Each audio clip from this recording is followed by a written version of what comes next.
everybody and welcome back to a new video here on Go at the Temper Gaming. Today we're going to be finishing Killer Frequency, so I hope you guys are excited. I hope you guys will enjoy this video. Please do leave a like and consider subscribing to the channel if you do end up enjoying this video. And let's just get into it. Hey,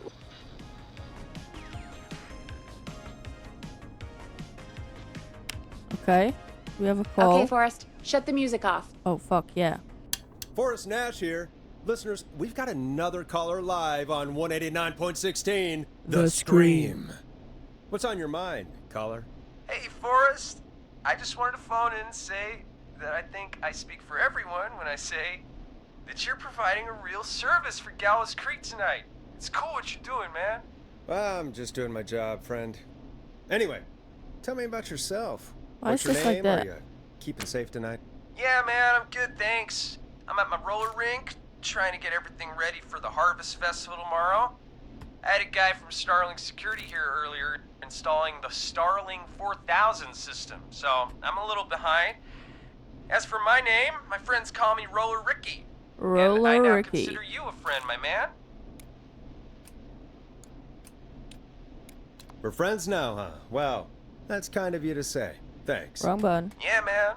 Sounds like roller skating is more than just a job to you. So is this vocational? I wasn't always Roller Ricky. Once upon a time, believe it or not, I used to go by just Ricky. Yeah, back then, things were pretty rough.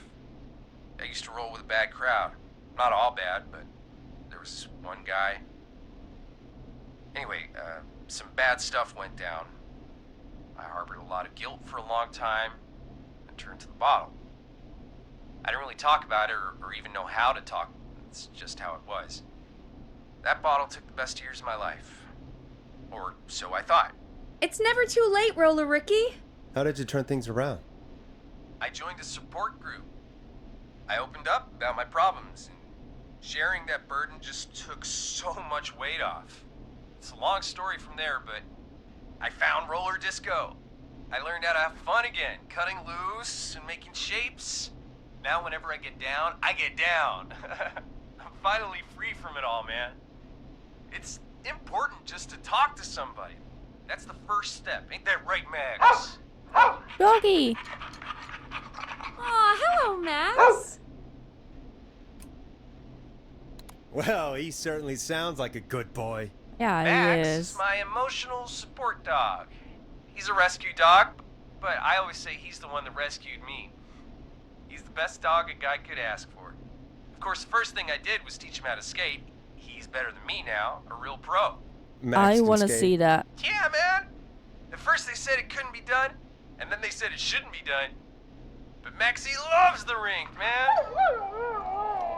Is that another train, Maxie? Maxie loves trains, man. He's even got that special how to greet them.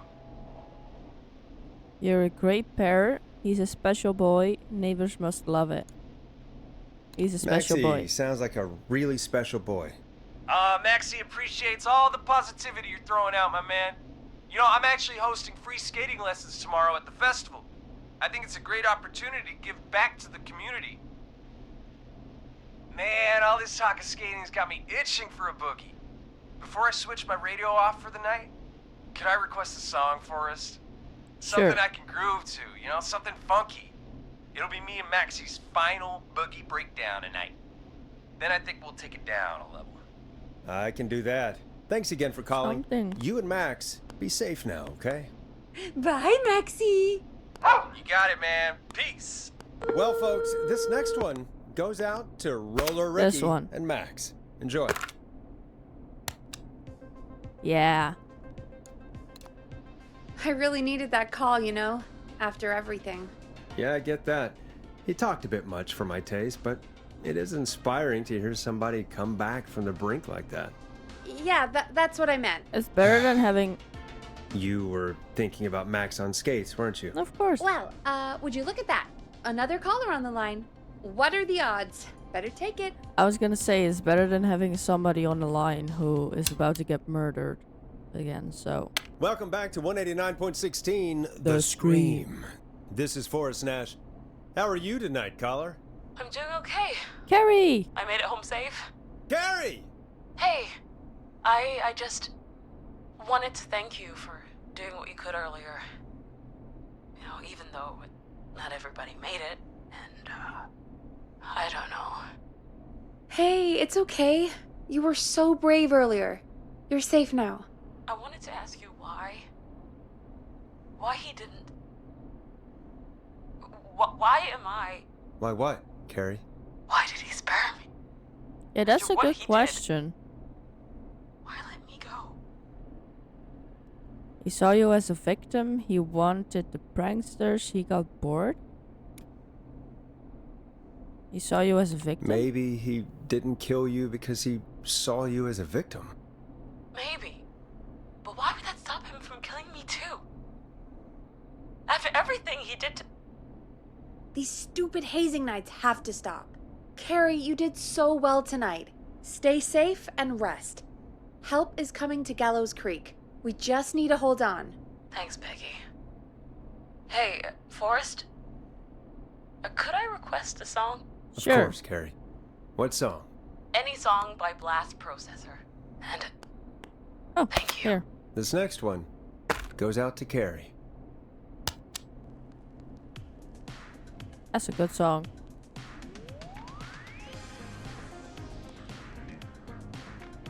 I like it. You know, It's what vibey. Carrie just said has really got me thinking. About what? The whistling man left her alone. Why? There must be a reason.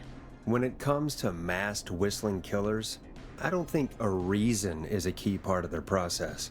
Well, it's something to consider. Definitely. I need to take a break. If you want to stretch your legs, now's the time. Just hit the Peggy button when you want to get back on air. Okay. I don't know what I can do, but there must be a reason why I can leave now. Okay.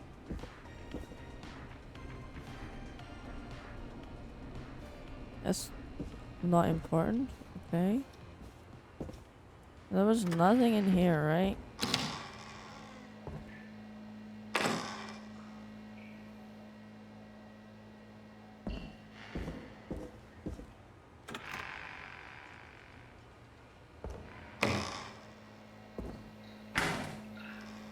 Why is this toilet like broken? It's like leaking. Okay, let's see. These are the orifices. Is there anything here?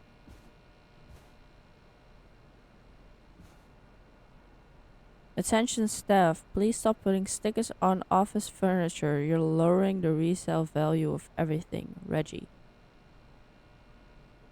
No idea what that says.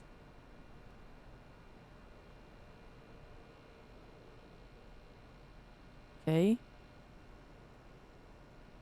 What's that? That seems important. Maybe not.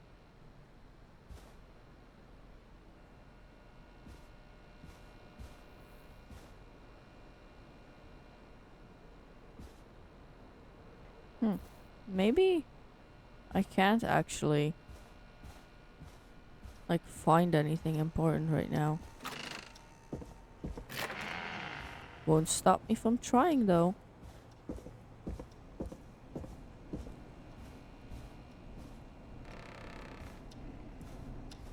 Okay.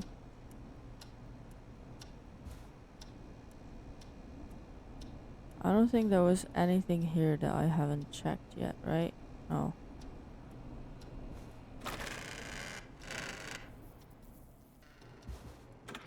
Okay, kitchen.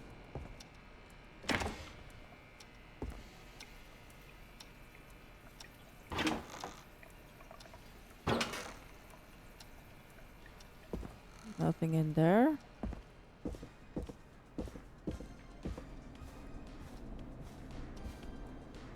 Yeah, I feel like I've looked everywhere here, so I wonder what the reason is that that we can go out.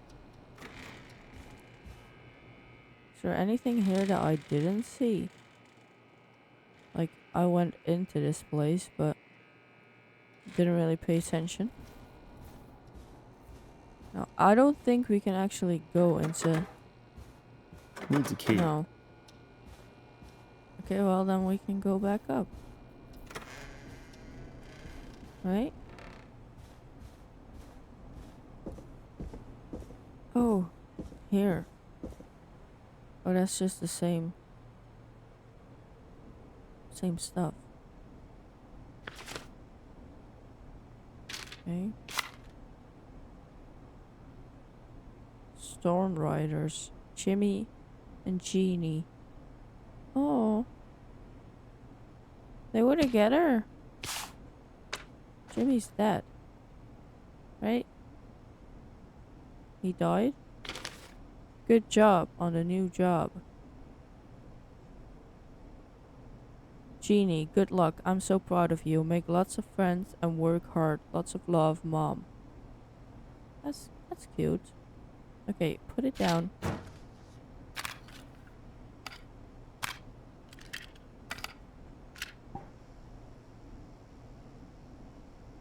What's that say? No idea.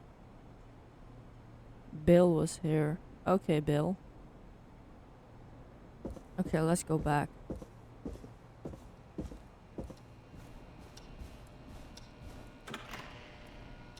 No, that was just an exit door.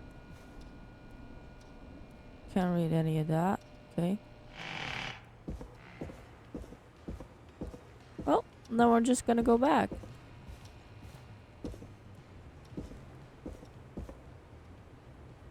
That's not opening. Why are so many random doors just locked? Let's get going, Peggy. Alrighty, we could run another segment or... Scratch that, Forrest. We have a caller. Oh, of course. Who's it gonna be this time? You're through to 189.16. The Scream. What's your emergency? Hello again, Forrest. Oh, that call with the teens was awful. Those poor kids. Is that Dawn? Still, I'm glad the girl didn't get hurt. Thanks for your concern. Are you in trouble? What's on your mind? I wanted to ask you again to play my song, Forrest. It You is. said you were gonna play it, but you didn't. Your name was Dawn, right? What, Peggy? Yes. Oh, well remembered. My name is Dawn, and I wanted to ask you again to play my tune, Forrest. Long Ride Home? You know, the one that Peggy said she threw outside the window? Maybe another song? You must love it, but we don't have it. I'll play a track for you, Don, but maybe pick another one. We don't exactly have that one in rotation right now. No, Forrest. You do have it. It's just outside the window. There's a serial killer on the loose. I Yeah, can't why just is go she outside trying to hunting get for me a to record. go outside? I'm really sorry, Dawn, but we just can't get it right now. But wasn't the Whistling Man just at the old murder house? That's miles from the station. It won't take you a second to grab it.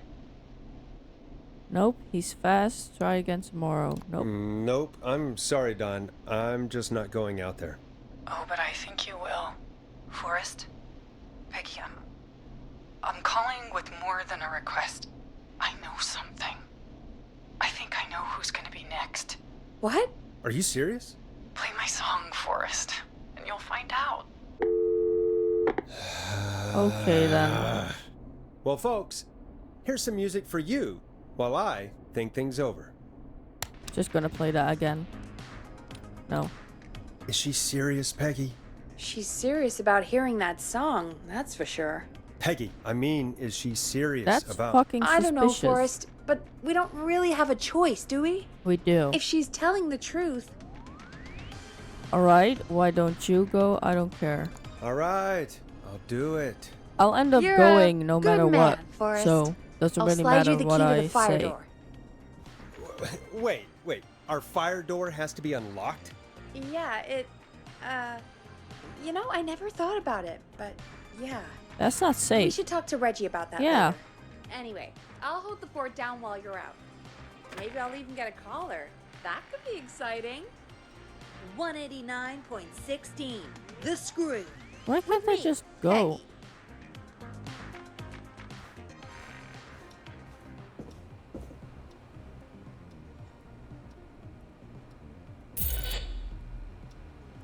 Fire door. So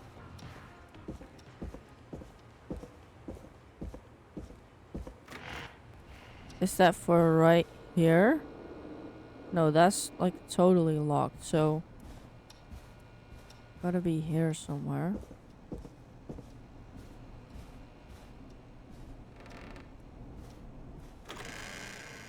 Oh, right here. This is the place You know, I hope she'll be happy when I'm brutally murdered by the Whistling Man. Out here, in the open, alone. There they are. No reaction, Forrest. Here it is. Long ride home. Okay. Well, it's not gonna be easy to get back in, is it? Of course. It locks behind me. And of course the key doesn't work on this side. Can I press the Fantastic. button now? Maybe there's another way back in through the basement. A door, elevator, or something. And that's broken too. Only the best for K-Fam. Let's see if I can fix this. Looks Okay. like a power issue. I should check the fuse see. box. Oh, it's down here. Okay.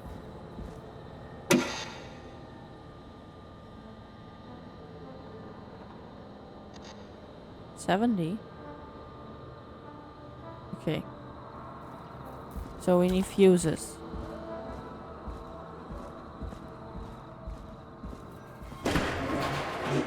Okay, stop it. I don't know why a fuse would be in the trash, but oh, there's one right here. Oh, I see. The 70 on the panel is how much it needs to add up to, right?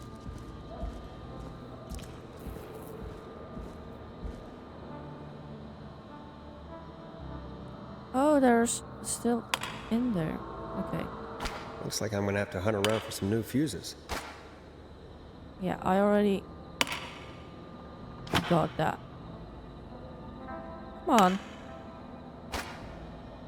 Okay, put that there.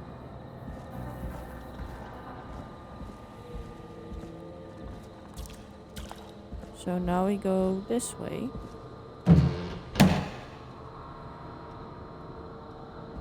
I feel like as soon as we get the doors open, the killer is just gonna go inside with us. No? Oh, I saw another one.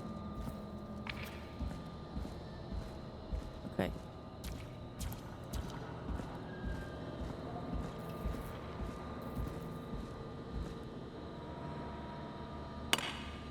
So that's 55.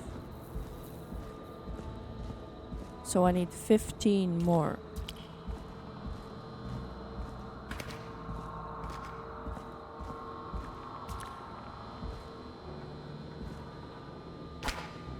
That's 5. Okay, let's see.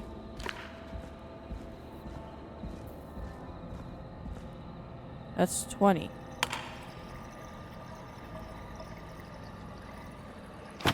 Can I pick them both up? No. Okay. What is this? 5. Okay, let's see.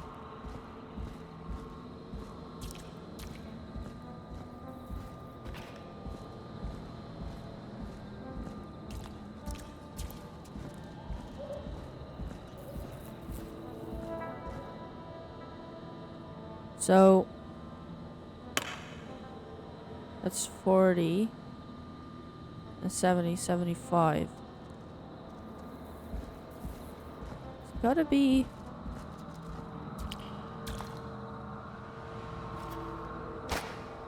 It's another 5.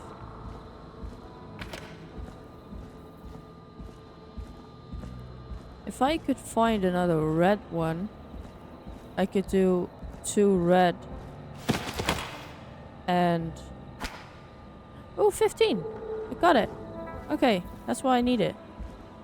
Never mind. Oh. There's also a red one. So there are multiple ways to solve this, I guess.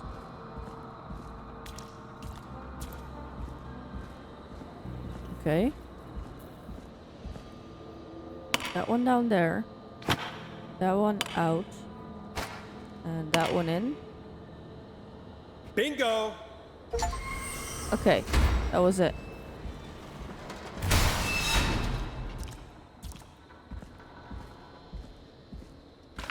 Yeah, I'm pretty sure that the killer just got That in here. Probably survived that fall.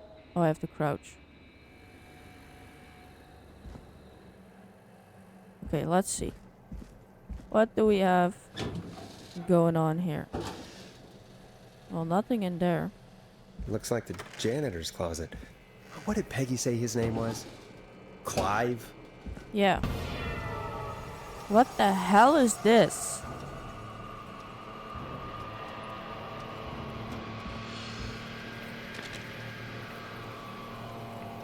What Keith the hell? Walker, Mary Peggy's not gonna Campbell, believe this. Stanley King, Kim Walker, Rebecca Allen, Ant Williams, Billy Price, and Chuck Brody. Okay.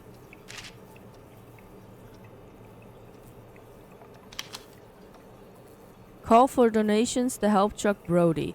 Former Gallows High football captain Chuck Brody suffered a career-ending injury as a victim of the festival disaster late last year. To help him on his road to recovery, we are buying him some lottery tickets. Hopefully he gets lucky and can get back on his feet. Pun not intended. Drop tickets in the bucket below. Thanks. Festival of Disasters. Big wheel breaks free. 15 injured. Who is to blame? Gallow Creek's Harvest Festival closes early this year after tragedy struck only hours after opening. The big wheel broke free from its support and rolled through town. An investigation is currently underway. More on page 12. Okay, so that goes with that. Flu for thought. Local doctor K. Walker recommends all local get their flu shot ASAP. Flu season is upon us. 84 is no different than any other year. Make sure you are protected. So Chuck Brody is that. Kim Walker is that. Staff search at power station. Gallows Creek Power Station hires 20 new staff in record time. In record hire, sorry. 12 of which were students from Gallows Creek High. Okay.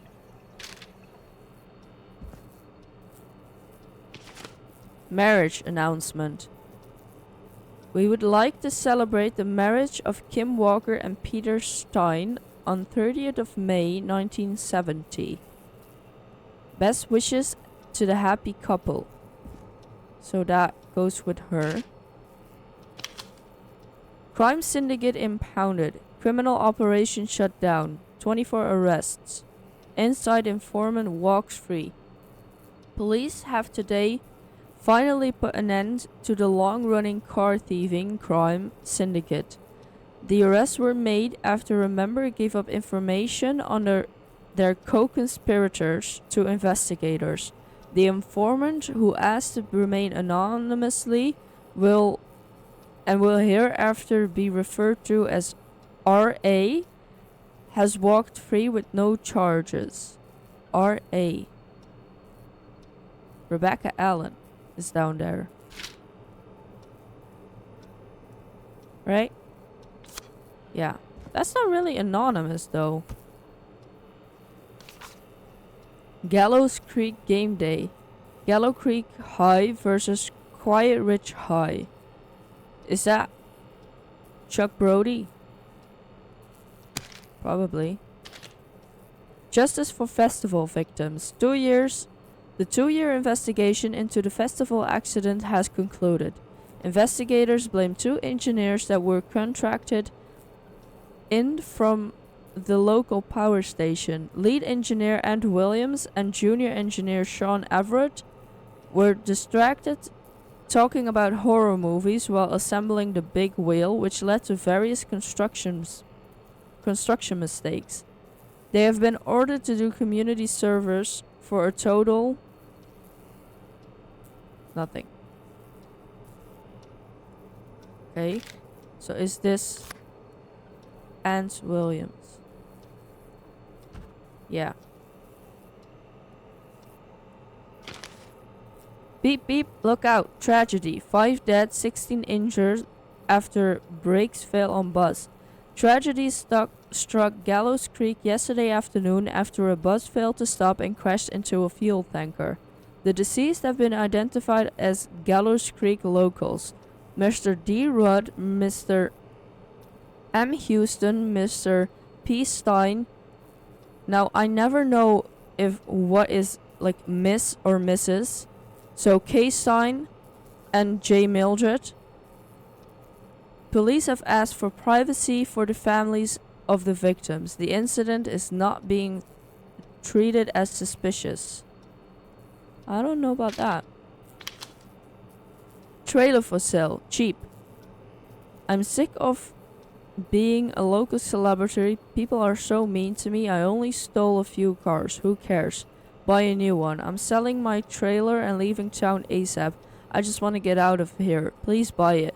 So that's Rebecca Allen. Okay. Do you care about your health and safety? Good. Then come on down to the yearly convention. Get started in a career in health and safety advertising. Learn about health and safety in the workplace, featuring special mystery guest, the lead engineer responsible for the Gallows Creek Harvest Festival disaster in 1972. Okay, so that's Ant Williams.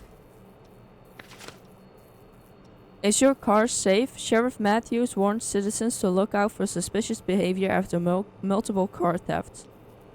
The crime wave of 70s will be stopped, I can assure you. We must work together to bring down this criminal organization. And then something else. Okay, so that's for Rebecca. 24-hour gas station bought by local Axe lottery winner. Christine's Gas and Repair has been sold to a man who won the lottery 14 years ago. The new owner claims it will keep me busy on an evening. He has asked to remain anonymous. That's Chuck. Because people bought him all those lottery tickets after his accident. Local legend takes to Manhattan. Infamous author to tell all book, Diary of a Car Thief, moves out of Gallows Creek for a new life in a big city. She stole our cars and then she stole our time and money, said our reviewer Jim Randy last year. Okay, so that's another thing on Rebecca. I don't know what this is about. Or this. This is probably Ant. Okay, let's see. Can't do anything with those.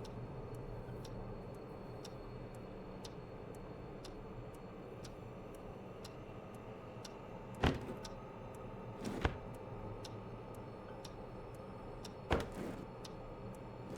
gotta be something in here, right?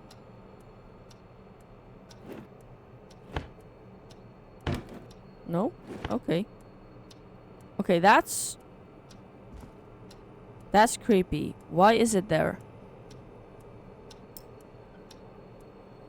Huh, there's a key. I'll just take that. Basement stairs. Might be important. Okay.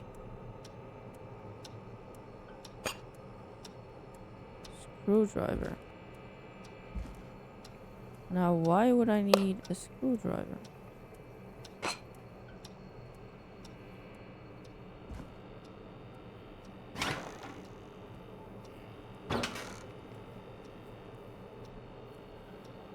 Okay.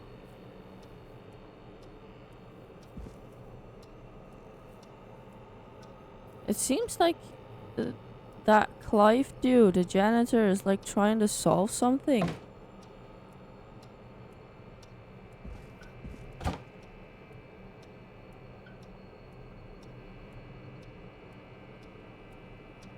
Is there anything else here? I don't know. Okay.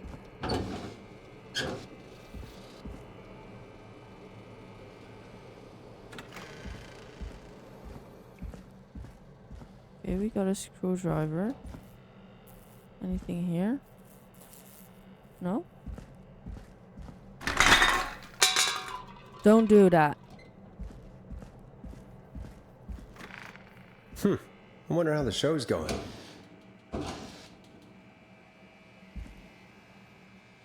I mean, I could turn on a radio, but...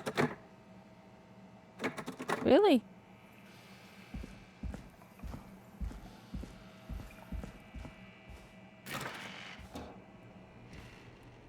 Oh, that's that room. Okay. Locked. For now. What do I need the screwdriver for? Nothing.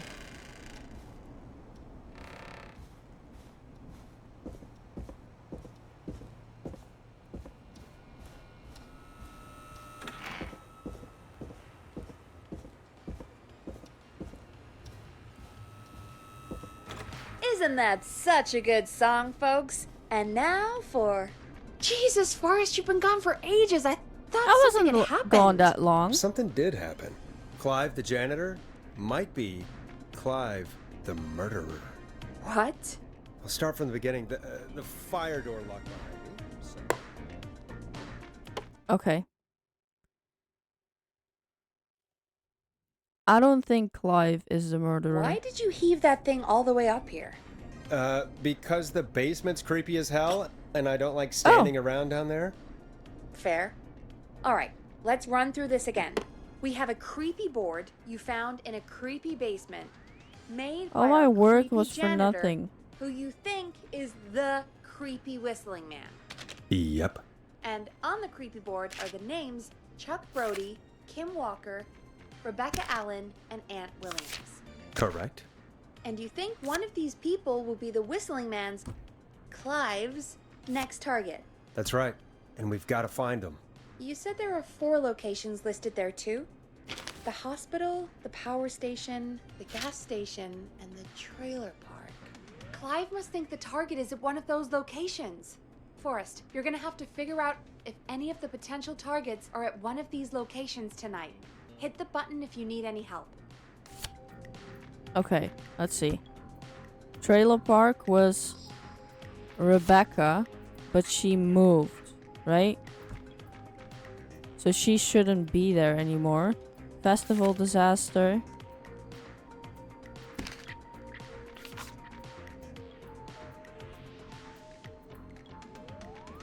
Okay, so that's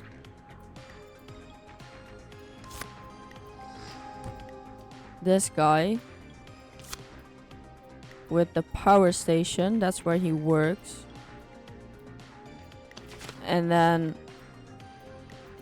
this is for Kim. This is Rebecca. That's Rebecca. This is lead engineer responsible for Gallows Creek. Is this? Okay, so this has to go here. Oh, that actually also has to go there. Justice for festival victims. For him.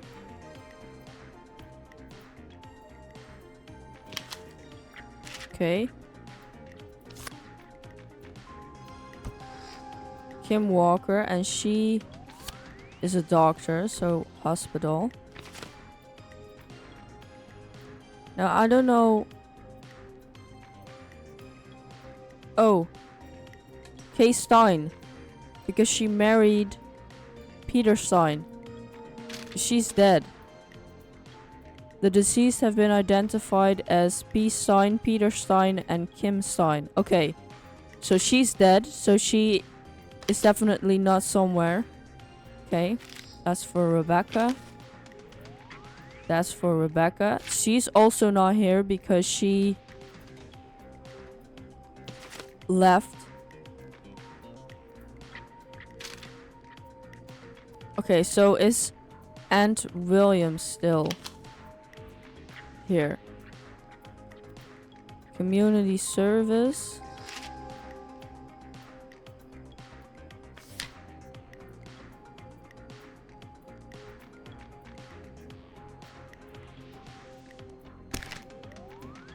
I mean, Chuck Brody bought the gas station. It will keep me busy on an evening. So he will be at the gas station on in the evening, but I don't think an engineer will be at the power station at night, because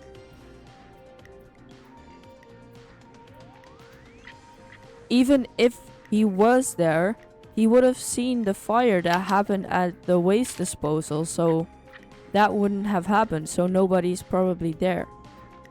Because why would they be there in the middle of the night? And Brody, like Chuck Brody, literally said that he wanted that gas station so he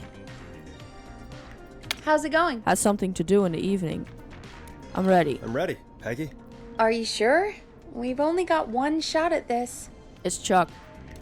I'm sure. Let's do this. Okay, name first. Who do you think the target is?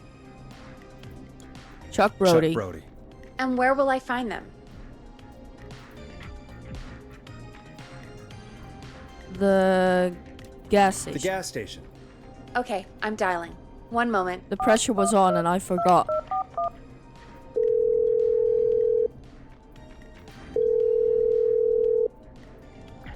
Hello?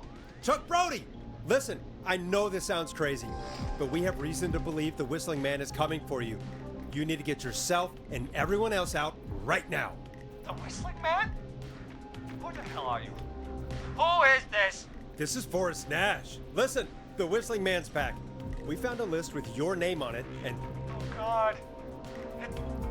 It's today. The year I finally let myself forget. Today, forget what? forget what? Forget. No, man. I gotta get out of here. Okay, so did he get out? I think he ran off. Well, fingers crossed that Chuck. It sounds like something blew up. Did he Using get out? bombs now? Is Chuck? I don't know. Please Hang tell me on, Chuck we're getting a got call. out. Oh, Hello? good. Chuck? Chuck! Forrest. The whole goddamn gas station's gone up. Is anyone hurt? Okay, so I I don't got the think so. right one. I got everyone to follow me out. Redemption. Town's only ambulance was blown to hell, though. Oh, Yeah. God. Damn it, that fireball threw me. I've got to get to the hospital. I'm not feeling great. Forrest, man, I can't thank you enough, but yeah, I gotta go. Wait, Damn it. We lost him. What was that about today? Oh, Forrest, the call board is lighting up. Get us into some music while I deal with this. Here's some music while we regroup here on KFAM 189.16, The Stream. Okay, put on a new song. at least new for now. Can I do anything?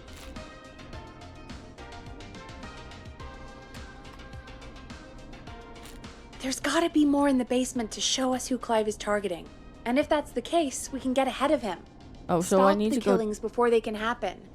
Forrest, we need to go back down. By we, you mean me? Yeah. Right? Yep. Like I said, I need to handle all these calls.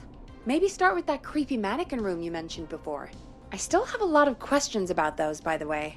Me too. Same. Okay, I'm gonna take this.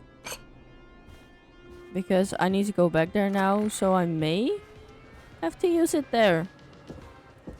Let's see.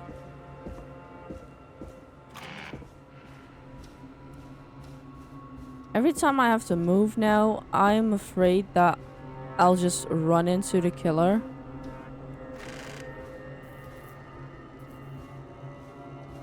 Because I'm pretty sure that they're inside. I'm also pretty sure it's not just one killer. Oh, it was this one. Okay. So I have to go back in here.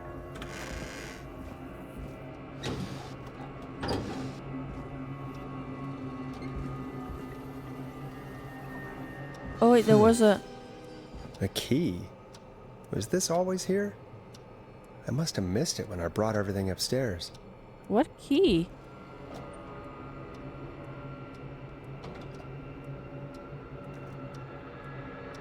Dude. What key? What fucking key? Bro. Are you kidding me?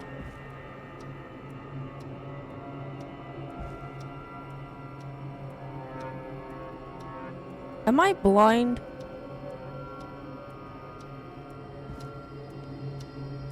Maybe I am. I don't know. I thought I could interact with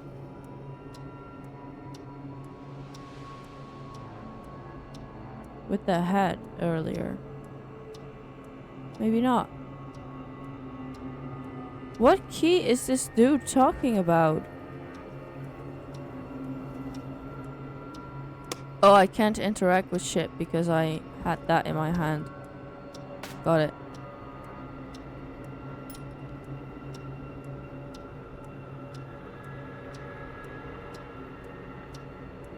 Okay.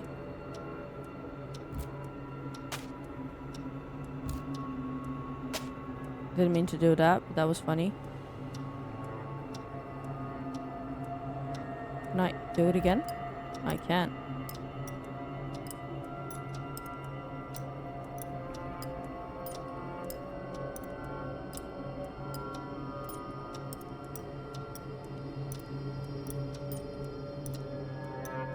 Okay. I still don't know which fucking key he's talking about.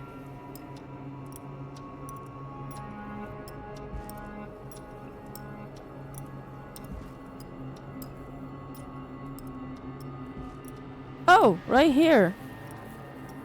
Finally.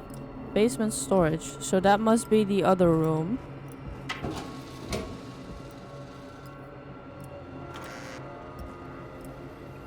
Right?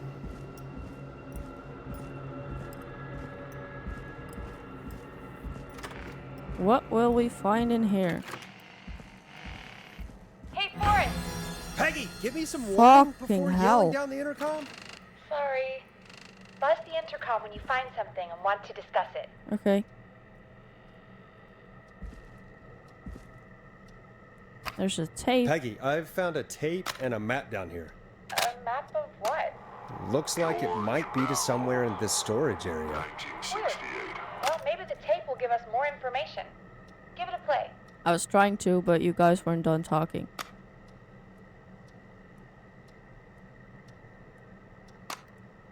Hello?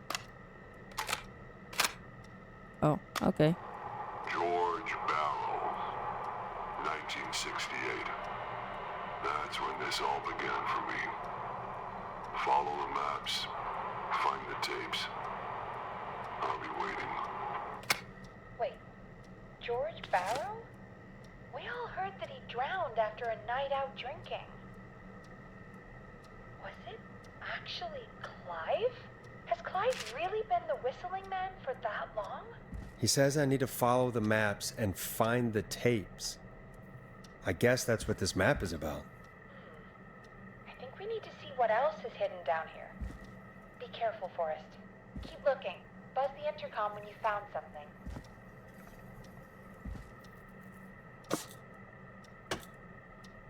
Okay.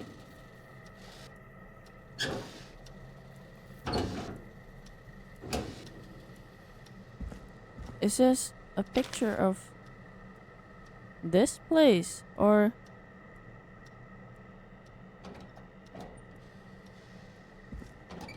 like right here? Oh, right here. Time of autopsy is 7 a.m. Cause of death is asphyxiation from drowning. The degree of rigor mortis indicates that the subject has been deceased for 5 hours. That puts the time of death... Wait. Time of autopsy is 7 a.m. 7 a.m. Cause of death is asphyxiation But from he has been drowning. dead for 5 hours, so 2 a.m. Rigor mortis indicates that the subject has been deceased for 5 hours. That puts the time of death... Yeah, at 2 a.m. Okay, so... Okay. Like a trolley thingy. What is this place?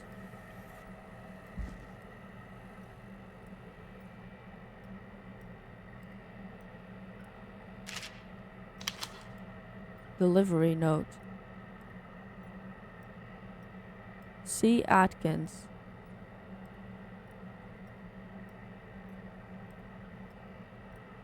He had things delivered to the hospital. Oh, the hospital where... Where's her name? That doctor lives. Kim? I don't know. I forgot her name. But wait, didn't she die? Then gas and repair? That's where Chuck Brady? Roller Ricky's roller rink? Woodside Apartments. Okay. System overview important. When entering codes and commands. Instruction. Our state-of-the-art security system uses 6-digit code system. Simply enter the code into the keypad and feel total peace of mind. The Starlink Security Alarm 4000 comes with a range of features. The default code for these features are listed below. Please change these codes immediately to prevent unwanted entry. Okay. So the entry code is 715914. Just gonna write it down in case I'm gonna need that later. Okay. Oh wait, I can't interact with anything if I am holding anything. Oh, I can't open that anyway. Okay. Okay. Stop it. Down here, maybe?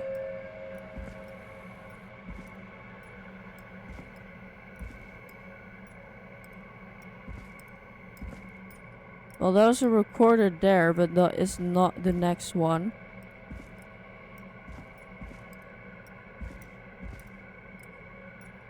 Oh, right here. Okay. Small lacerations to arms, legs, and face, typically obtained by running through foliage. Severe blistering to the feet, as though the deceased had been running without stopping. Okay. So, whoever this is about ran through the forest.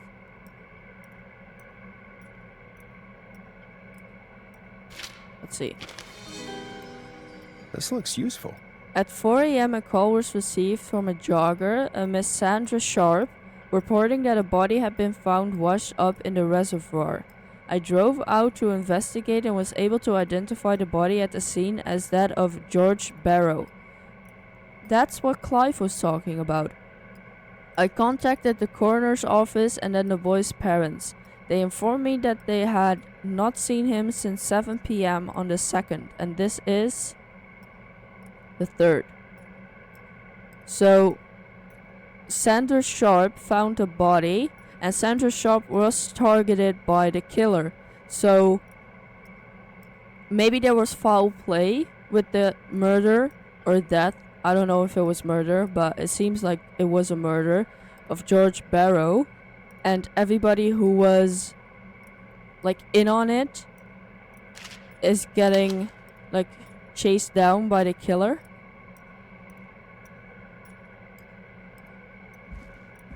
So is that just the tape that I saw here? It is, okay. Preliminary toxicology results shows no signs of inebriation. Okay. However, a high amount of cortisol was found, indicating elevated levels of stress in the immediate moments before death. So maybe George was being followed? Okay.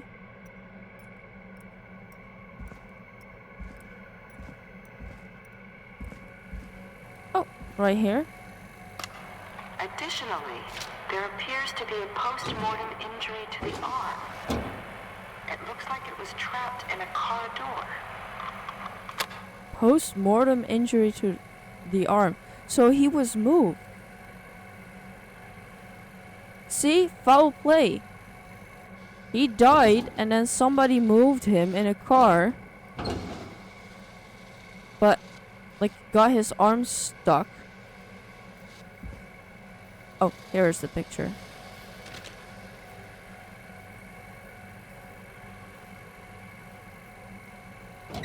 Okay, there's a file and a tape. I'm guessing through here then. What's this? Can't do anything with it, but it seems important. Okay. Put that down. Get that up there. This has to be important. Get that up there and play the tape. It is the coroner's opinion that the subject likely feared for his life and was chased, resulting in a fall from a height into a body of water, where he hit his head, was knocked out, and drowned. Following that, he was moved. Dr. Sullivan, we need to have a talk. That recording. Shut it off. Okay. So, Dr. Sullivan probably got bribed to not talk about what actually happened. Okay, the deceased is a Caucasian male, age 18. The cause of death is established to be a drowning, as shown by the signs of asphyxiation. See section 2, paragraph 4 for more details. Abrasions were found on the knuckles, likely from getting into a fight in the past. Matches with known history of deceased being aggressive. No other injuries were observed, and from the coroner's opinion, there is no evidence of foul play. But there is, though. So she was bribed. Or like threatened. Additionally, the preliminary toxicology report indicates the deceased had a high level of alcohol in their blood. But they didn't.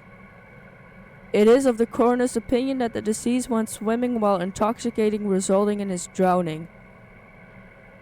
But that's not what happened, and the coroner knows. I'm sorry I made you do this, Virginia.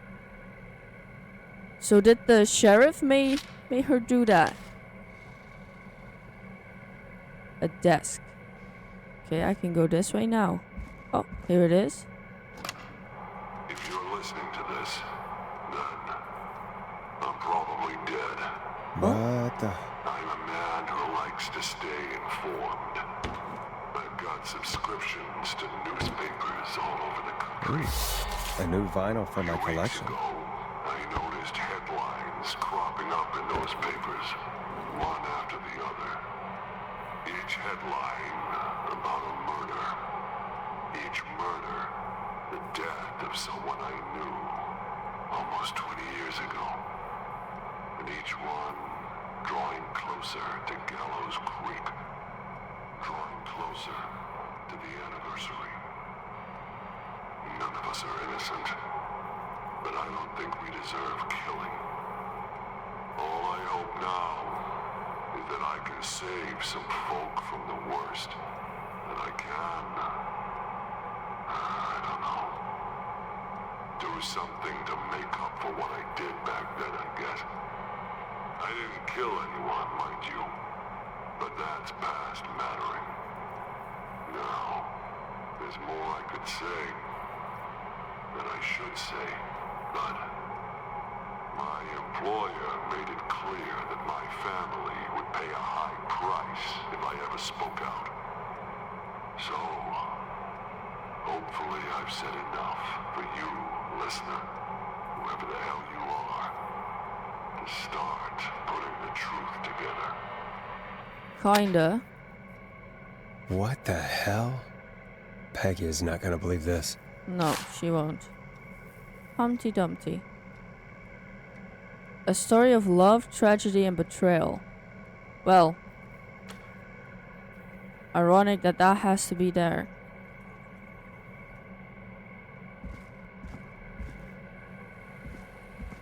What is this all about? I don't know.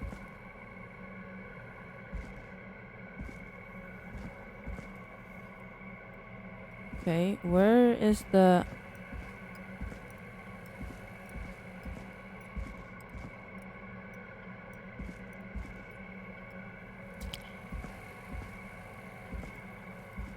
Nope, okay.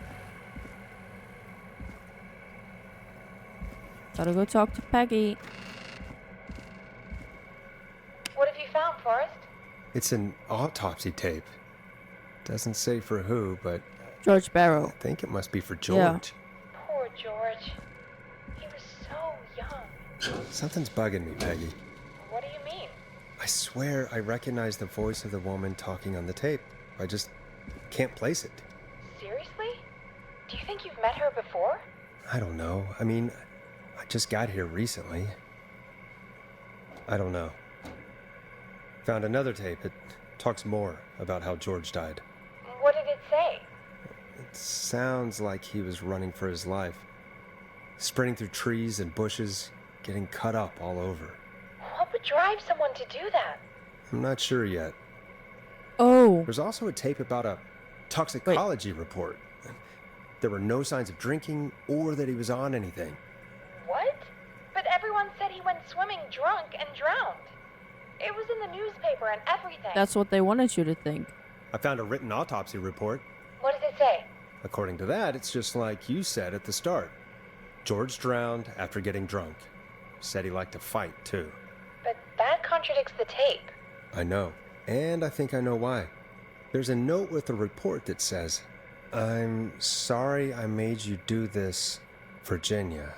If it was on the autopsy report, then Virginia must be our coroner. Wait, the caller from earlier. When we had to call the takeout restaurant. Oh, yeah. Wasn't her name Virginia? Yeah. We need to call her back once we finish down here. It looks like she might know something about what's going on. I found a tape that introduces a new detail to the story. Post-mortem injury. Apparently, his arm got caught in a car door. A car door? Yeah, after he died. How do you suppose they can tell? How can they tell? I'm a radio producer, not a coroner. The written report I found mean, doesn't mention it at all. The skin How did his probably arm get bruises trapped in a car differently door or something after like he that. died? Right. Unless he got it when the police collected his body? I guess someone else must have moved him after he was dead to where he was eventually found. But the report. What What is going on here? I found a police report. Mentions a friend from earlier, Sandra Yeah. Sharp. Sandra. The jazz runner? Yeah. That's right. She found George's body washed up at the reservoir. The reservoir? Reservoir. Yeah? What's strange about that? George got cuts from running through foliage, right? Where's the There's no reservoir? forest around there. Also, how did it wash up at the reservoir? What do you mean? Reservoirs don't have tides. But that's what the police report said. It's not possible, though. I did a school project on reservoirs and got an A. But, yeah, not important right now. The important Where thing is it? that it doesn't make sense. What are you suggesting then? That the body was originally found somewhere other than what the report suggests. Oh, here's the That the reservoir. sheriff tried to cover it up, but accidentally let something slip? Something like that. I think. Well, Sheriff Matthews wrote the report. If he hadn't been eviscerated, we could have asked him. True. But Sandra is still alive? Once we're done down here, we should give her a call. In another tape, the coroner comes to the same conclusion as I did. George was running from something. Maybe an animal? Maybe, but then there's this next bit, where the coroner thinks he was moved post-death. So she agrees with us. At the end of the tape, someone burst in and demanded Virginia stop recording. Was that I- the sheriff? I think it was Clive. Oh, Clive. This is starting to make sense now. This is a conspiracy to cover up what happened to George. I think I found Clive's last recording. I think Clive might be gone. Gone? So was I Clive found a murdered? confession.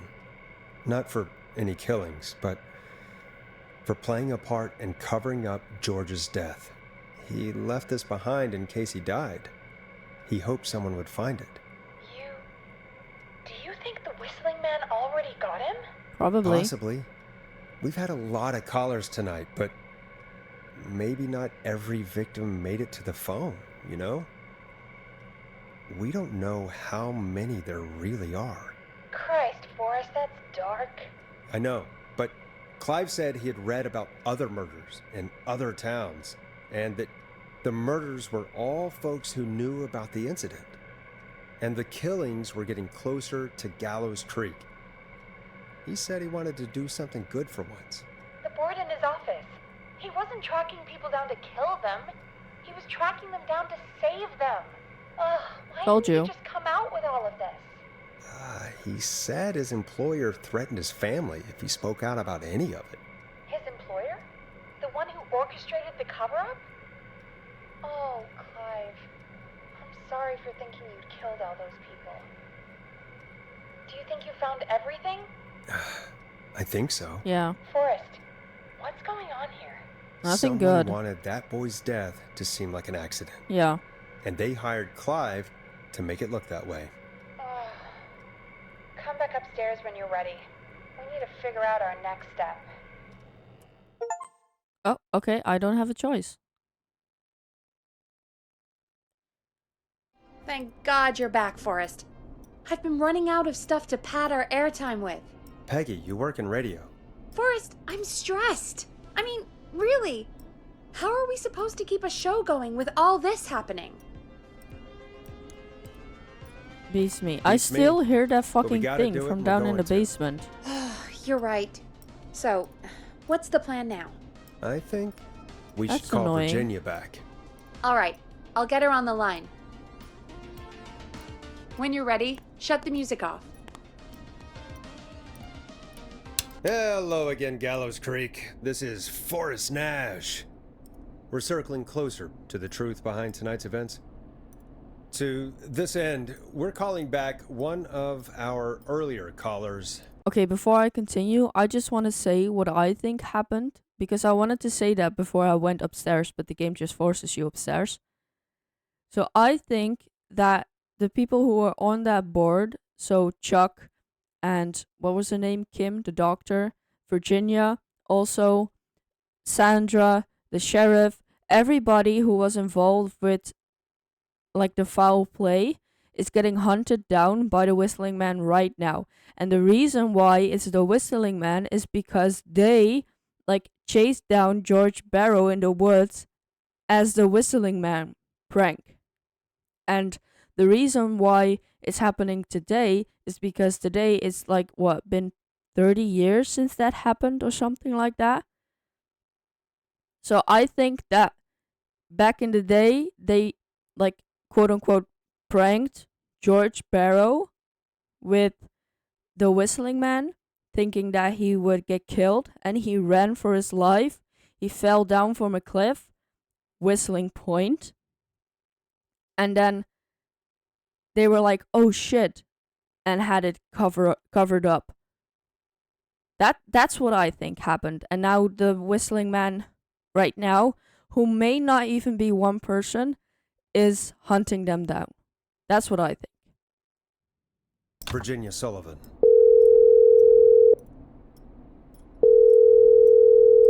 Fredman Plunker here? Who's this? Is it you? Goose?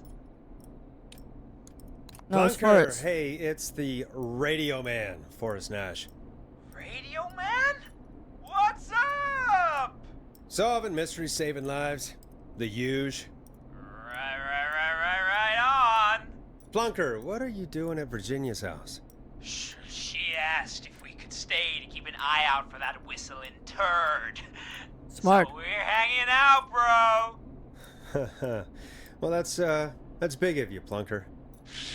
No, it's nothing. Can I speak to Virginia? Sure thing, Radio Man. I'll just go get her. Who is this? Hey, Virginia, it's Forrest. I'm glad you're still okay. Oh, Forrest. Sorry, I'm still jumpy. Don't be sorry. I'd be jumpy too. We need to talk. I'd be jumpy Can't too. blame you. I'd be jumpy too. I'm so sorry this happened to you, Virginia. I thought I was. I thought... Easy. We're not calling to talk about earlier. We're calling because we think you can help us understand why this is happening tonight. Me? What would I know? Clive. Does the name Clive mean anything to you? Clive? No. I don't know that name. What are you asking about this for? You mentioned that name earlier when you called us the first time. I don't know what I said then. I was petrified, Forrest. Clive's the janitor Okay, but at you our wouldn't station, just say a random and we name know you spoke to him when in you're the past. petrified. Forrest, please. You don't know what you're doing. He'll come for me. Virginia, it's okay. Clive won't be coming after you. We think Clive's dead. Dead? But isn't he? He's the Whistling Man, Forrest. I don't think he is. We have evidence. Why so certain? We thought so too. Why are you so certain Clive's the Whistling Man? Because he... all those years ago, he... It's okay, Virginia. He's gone. We found evidence to suggest he... well... And we found your autopsy reports for George Barrow. How? I saw him destroy them.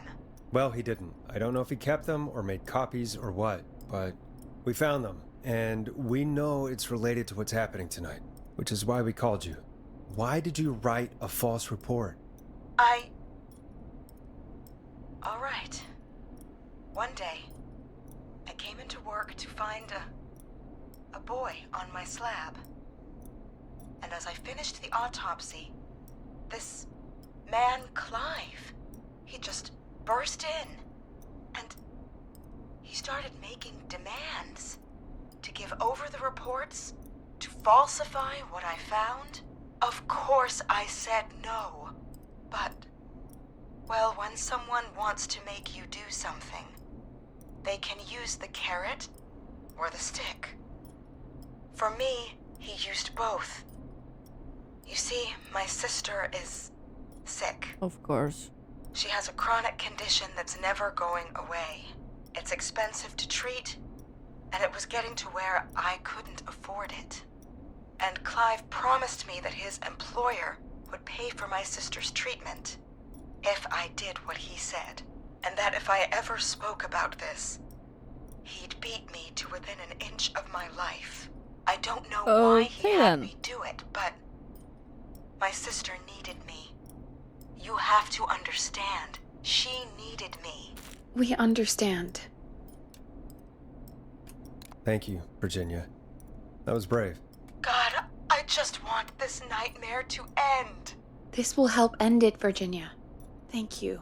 Stay safe, Virginia.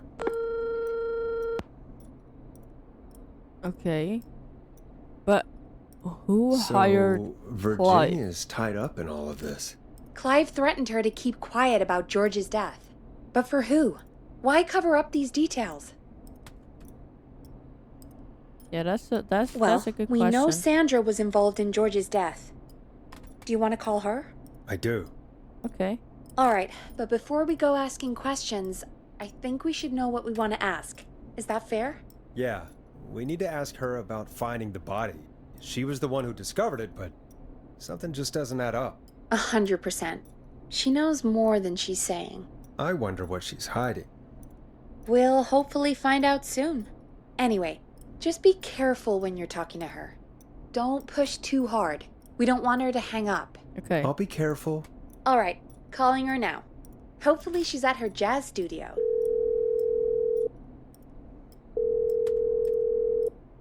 Aha! Forrest, you're through. Hello, this is Sandra at Jazz Pizzazz Jazz Studio. Who's this?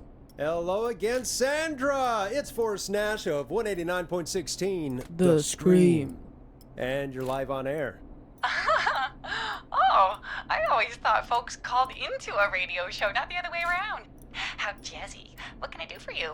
Well, we're trying to understand what's behind the attacks tonight. We had a few questions. Why, Forrest, of course. Heck, after the way you saved my life, I'd say yes to just about anything you asked. Okay, calm down now. Why were you targeted? Be serious, that sounds nice. Do you know why the Whistling Man might have targeted you? Ha! As far as I could tell, he was just a knife-wielding psycho with superhuman cardio. He'd have chased after anybody. Right. Well, we think he might be chasing specific people. People who know about the death of a boy named George. Oh, I don't know anything about that. Sorry. You were really quick to answer that. You found a body. Are you keeping secrets? Don't play games. Sandra, we know you found George's body. We have the police report. I don't know what you mean. Stop it. It's okay, Sandra. We know. You do? You know about? Yes. Of course. This studio is my life. After I found the body in the river, I couldn't lose my studio. Do you understand? Sure. I So understand. she did When find I it just kept somewhere going up, else. He said he'd stop if I just needed to keep quiet, and everything would be okay. Of course. We understand. I mean, it's not like I killed him. Peggy told me not What was to the harm push. in saying I found So him in the reservoir instead of the river? Right? Right? I'm sorry. I can't do this. I didn't And even she's push. gone.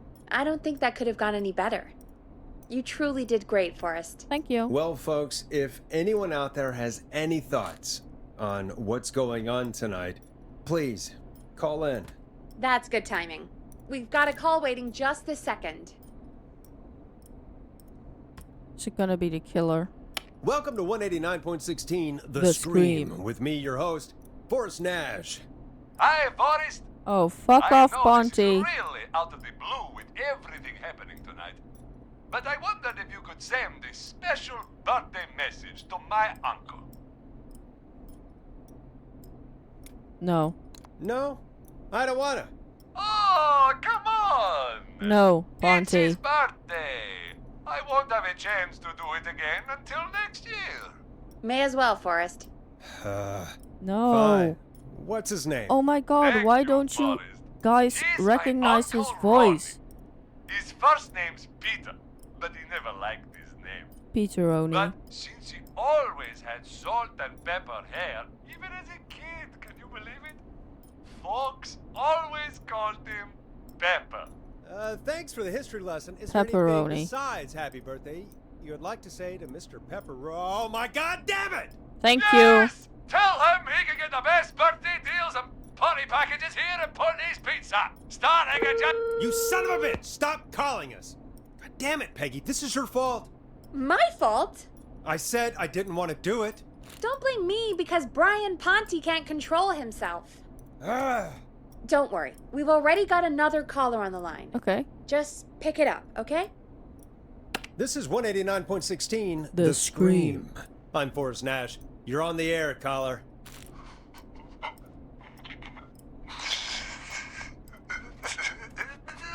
Caller.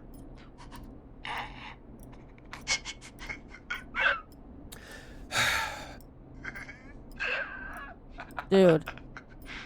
Ponte. Ponte's Pizza always delivers. Come rain or sleet or whistling man, we'll be there. He's so annoying. Forrest? Forrest? Are you okay? Is he supposed to be like comedic relief? Because he is honestly only Forrest? pissing me off. I hope the whistling man gets in with his own pizza slicer. Jesus, Forrest? Sorry, that was too much. It's okay. It's been a high-stress night. Don't worry about him anymore, okay? Not for tonight, anyway. I think he's spent for now. We've got another call, whenever you're ready. If it's fucking Ponte again, I swear. Folks, don't spend your money at Ponte's Pizza. That's all I'm gonna say about that. Moving along, I'd like to welcome another caller to 189.16 The Scream. With me, Forrest Nash. Who may I say is calling? Well, hello again, Forrest. Dawn? Ah, I bet I know why you're calling. I'm sorry I didn't play your song. There's a lot going on. But please? Never mind that now. First, I'm calling because I need your help. Are you in danger? I sure am. Do you mean... I don't Yes, believe he's after me anything now. Dawn You? is saying. I think so. He must have heard me on the radio helping you. helping? You didn't No. exactly help. Maybe I've been helping more than you know. I was out following a lead, trying to work out who would be next, after Chuck. And what happened? And I started to feel like I was being followed. Sure, I came sure. back to my apartment building, but this newfangled security system has me locked out. I need you to help me get inside. That's what we saw downstairs. Can a neighbor let you in? I only moved in last week. I don't know anybody yet. There's not even a buzzer here, only the keypad for the entry code. I need that code to get inside. I wrote it down. Which apartment block do you live in? Maybe one of our listeners lives there too. It's the New Woodside apartment building between the town hall and the trailer park. But I doubt any of your listeners live there. I don't have many neighbors. Rollerblade to Sounds Ricky. like a prime piece of real estate. He lived Sound near really the curious train. at night. Shit.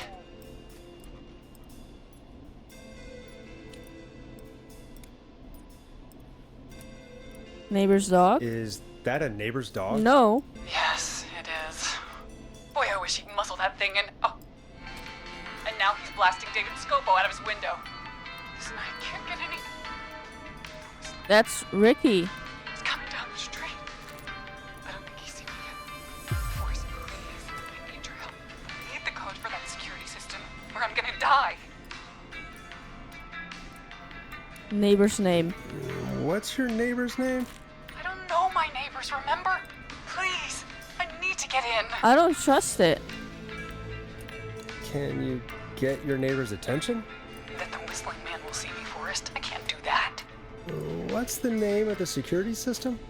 There's a sticker on the box. It says Starling Security 4000. There's Oh, I can keypad, give her the and it looks alarm like it code wants or a something. 6-digit number. We'll try. We'll see what we can do. Thank you, Forrest. Yeah, of course. Don't worry, Don. Thank you, Forrest. I knew I could count on you. sight. Call me back soon. All right, folks. Here's a little tune for you all to enjoy while I try to break Dawn into her apartment.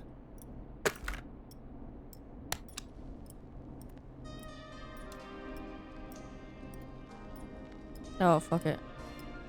You were pretty quiet there, Peggy. Forrest, was it just me, or was there something... Yeah, it wasn't just you. Something was weird about that. Yeah, well, tell you what, we have a Starling 4000 or whatever here at KFAM. Clive bought one for the station. Maybe we can find something to help.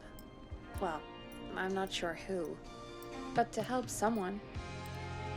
Yeah, but not to help that Dawn. I think that Dawn is actually Okay, in on it. So she's locked out of the Woodside Apartments, and somewhere Clive probably has the papers for the Starling 4000. Yep, I've seen it before. And I wrote down the security code, but there were also codes for an alarm.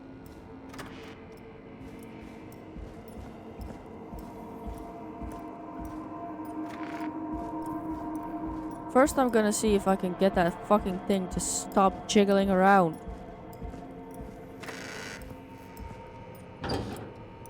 Because this is what I'm...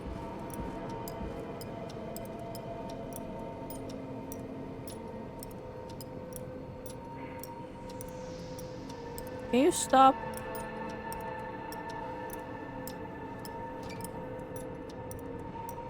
The security system wasn't here, right?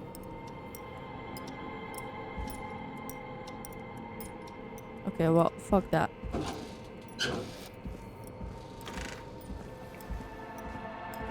Yeah, I think I'm just gonna be hearing that the rest of the game. Whatever.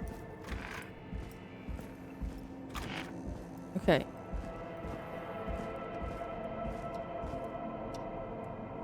So was it in here?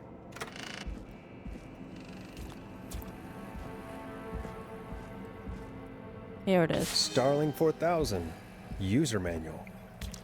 Ah, these codes should come in handy. Okay, let's get back up there.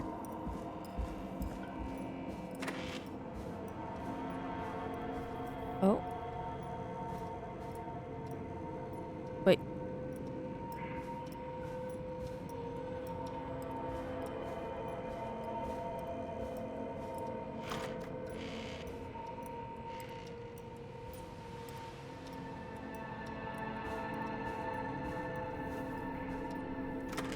Oh, here. Got lost there for a second.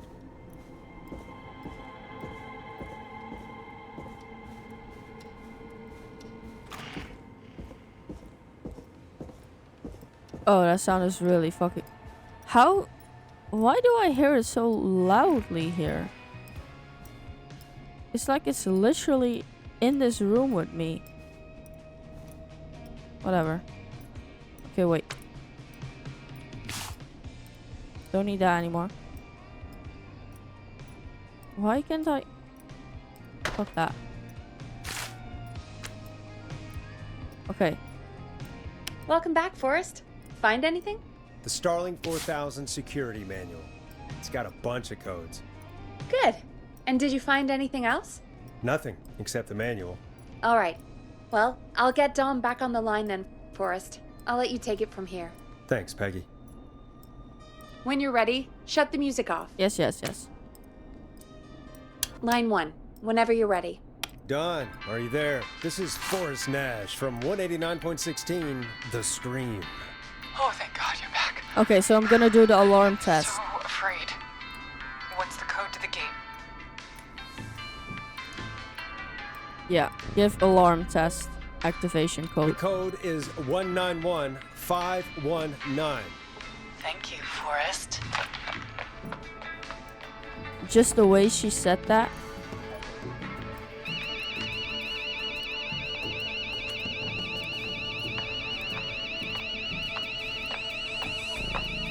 Son of a bitch. Ah! No, she got in Is anyways. she? Rollerblade Ricky.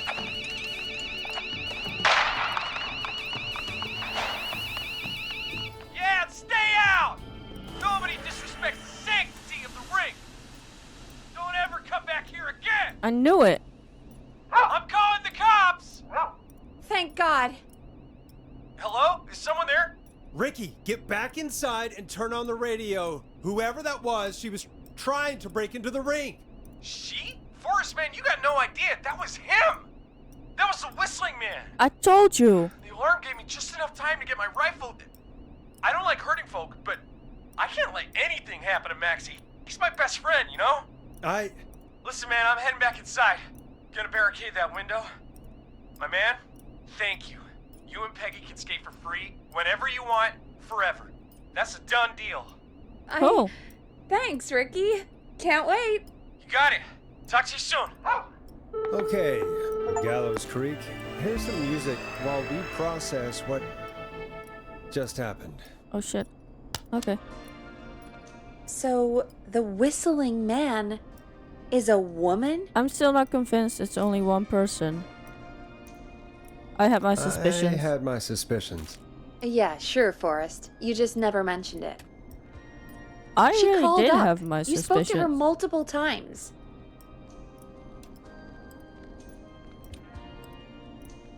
I knew I she knew wasn't she right. wasn't right. Is that right, Sherlock? Why do you think she requested that song? To get me outside to mess with us. Maybe she actually wanted it. To get me To outside. get me outside?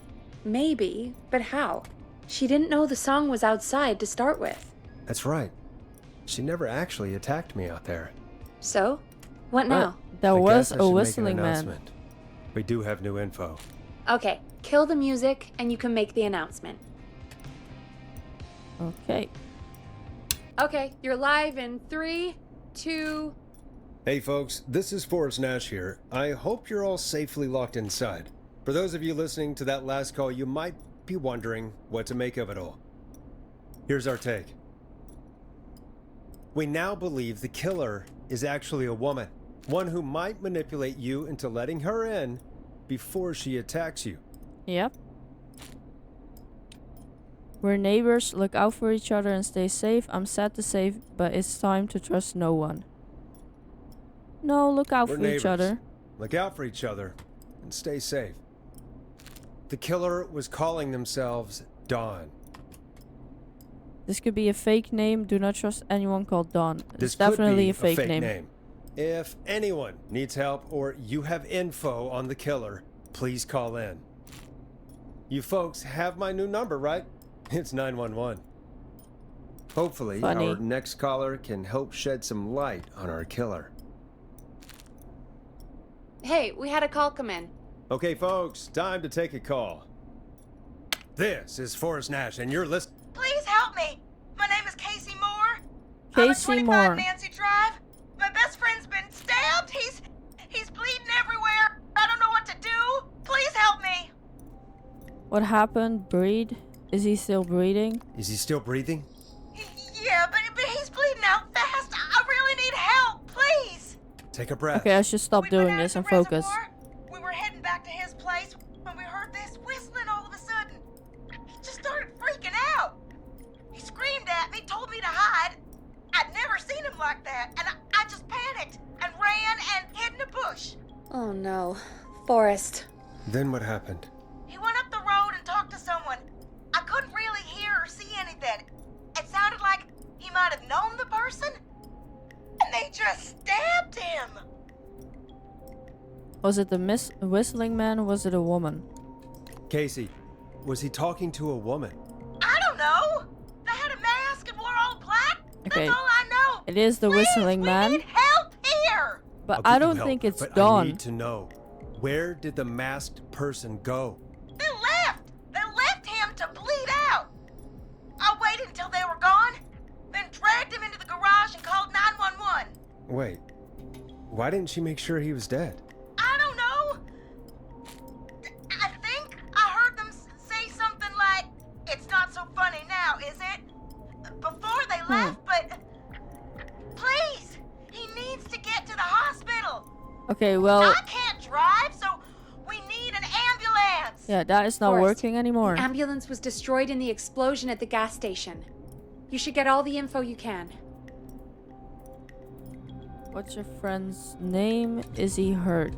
I mean, he is hurt. What's your friend's name, Casey? It's Jason! Jason Parker! Jason Can you tell us where Parker. Jason was stabbed? They stabbed him in the stomach, and then stabbed him again in his leg when he was on the ground, and it's... Oh, the knife is still there in his leg! We'll be right back. Peggy, patch us through to the hospital. On it. Phoning St. Gabriel's now. Switch to line 2. Okay. Hello, St. Gabriel's Hospital. How can I help you? Hi, this is Forrest Nash from 189.16. We have a stab victim at 25 Nancy Drive named Jason Parker. He's been stabbed in the stomach and the leg. He's bleeding heavily. Oh God, I'm sorry. But the ambulance is... well, you know. I know, but please, we need something, or he's going to die. Forrest, Listen, you're going to have to get him here. We need to see him, and we can't get there ourselves right now. We don't have any way to drive him right now. And even if we did, he's bleeding out fast. Alright, listen. We need to buy him time to get here. That means stopping the blood first, and then finding someone to stabilize him. To stabilize him, you really need someone with first aid training. Okay. Do either of you have any? No. Me neither. Damn it. I'm really sorry about this, but I have other patients who can't wait. All I can do is talk you through the procedure as quick as I can, and then leave the rest to you. You think you can handle that? We can handle Hit it. me. I'm sure we can handle it. Okay, from the top. If he's bleeding out, then you need to get him comfortable and try to stem the bleeding. Lay him down. Apply continuous pressure directly to the affected areas. When the bleeding slows, get a clean cloth of some kind and hold it over the wounds.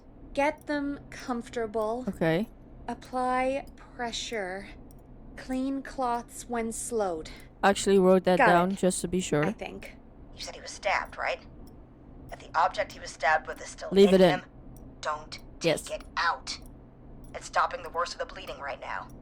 If anything, you should secure it so it stays where it is. I wouldn't have thought of that. It makes sense, though. God, that was a lot of info. But I think we can handle this. Glad you got it so far, because there's more to go. Keep I'm still going. with you, Doc. What else do we need to know? If he's lost a lot of blood, he may enter shock. If he does, act fast.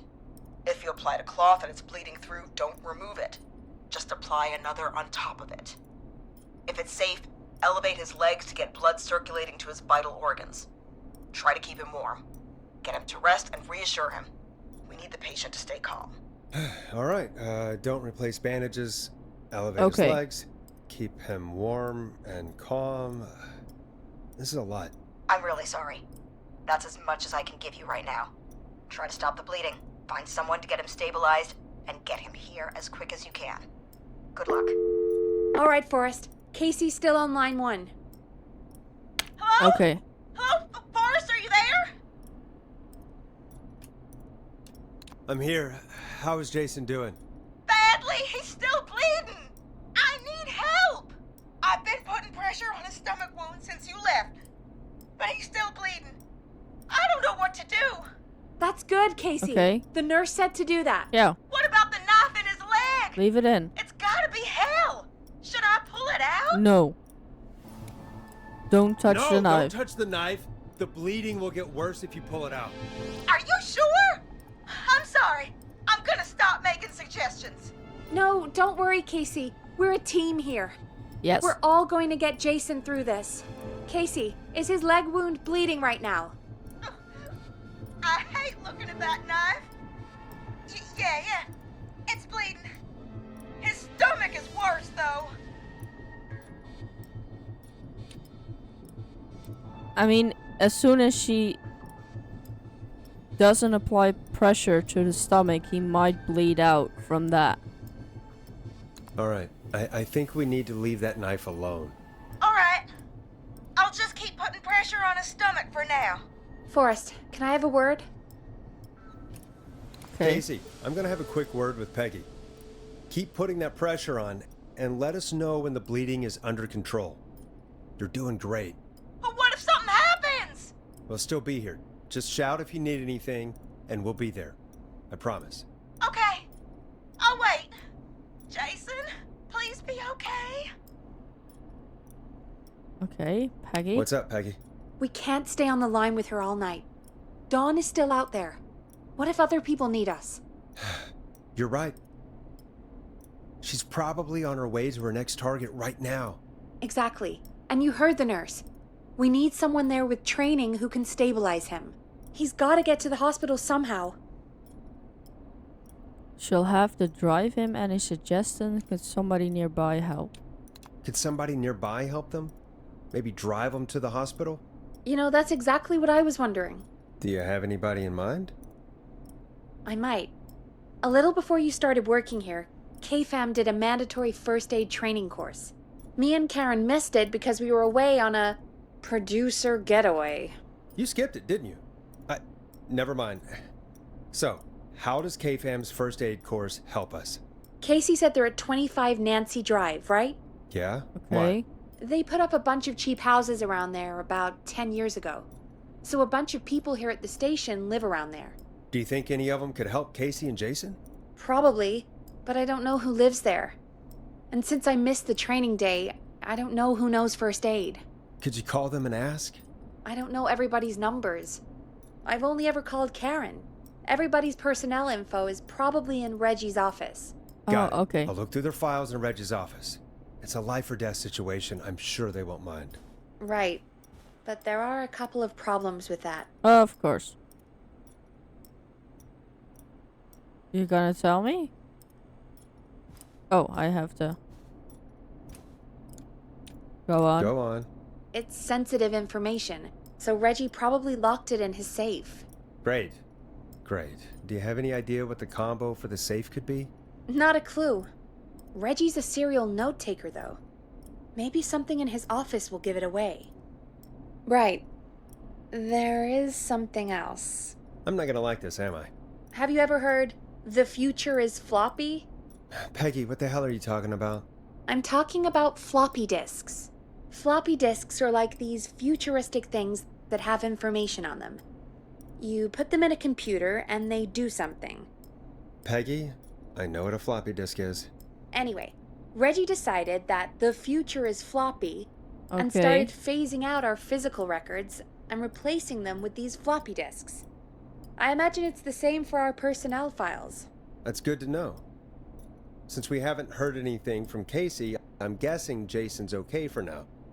I'll check out Reggie's office and see what I can find. You'll need a key for that. I'll just slide it under my door now. Okay. Thanks, Peggy. I'll just have to look around.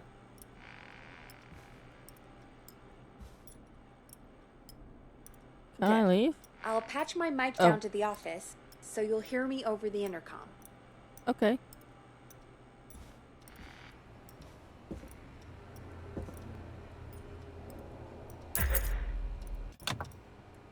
Okay, now I can get into the office.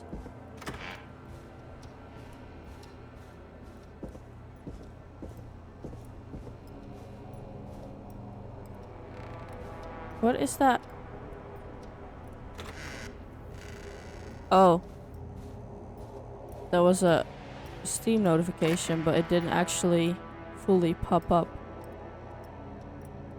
Okay, let's see. Okay, so that's the safe. Looks like I need a 4-digit code. Very important date. Like a birthday of somebody or something. Certificate is to certify that Reginald Scott has completed the standard course in first aid to the injured. Okay, so Reggie has done the course. I don't know if he's gonna be an option, but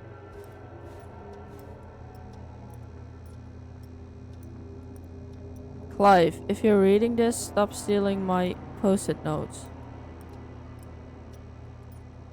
Ask Jeannie where those tapes are. It's been weeks now.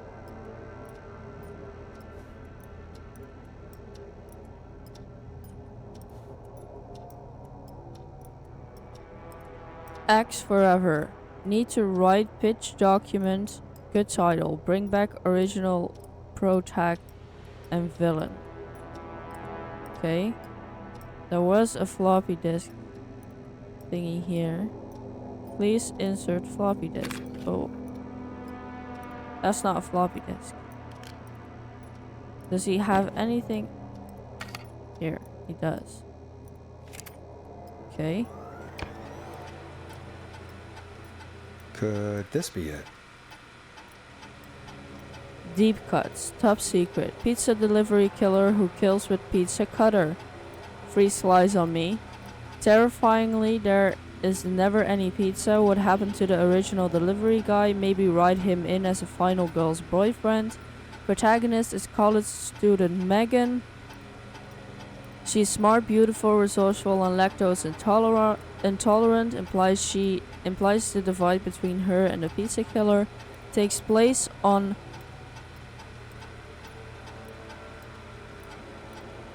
I have to think about that. The 7th of November, would that be?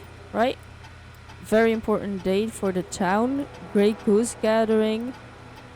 Event where a large number of geese appear suddenly and have the town from starvation. And save this town from starvation. Need to kill off Megan's support network throughout the movie. Maybe partner with Ponti's Pizza for the launch. Okay.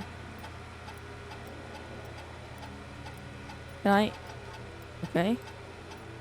Is there another floppy disk or something? Like, would that really be the date? I mean, let's just try it, I guess.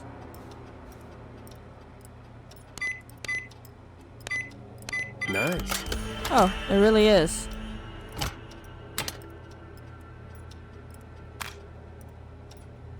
Forrest Nash. I mean, would be interesting, but John Hedges.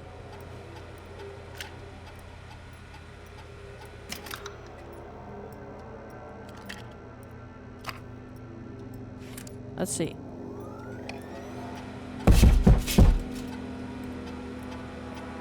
What the fuck?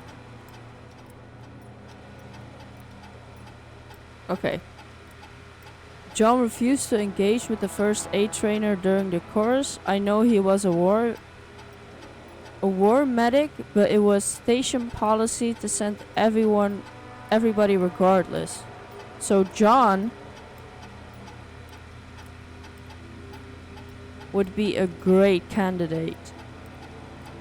John apparently has a bunch of medical equipment in his home that he procured from his military at the end of his service. Is that legal? Do I need to report him? Spoke to John again about eating the free samples. Okay. So I feel like John is a very good option.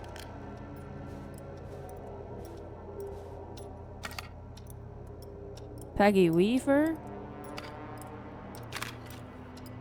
Karen Lanson.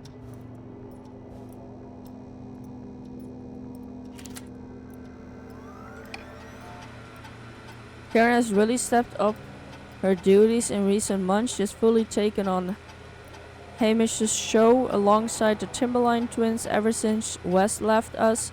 Hopefully she doesn't get any ideas about being paid double. Karen has started mentoring Peggy. I think this will be really good for Peggy. They are even doing team building training getaways to improve efficiency. Update, I'm starting to suspect that these producer training getaways are being strategically timed. They've now both missed Secret Santa, First Aid training, and Teddy Gallows Jr. Okay. I forgot that the name of that lady was Karen. Bradley Carter. I mean, I think that we found the perfect person to call the first time, but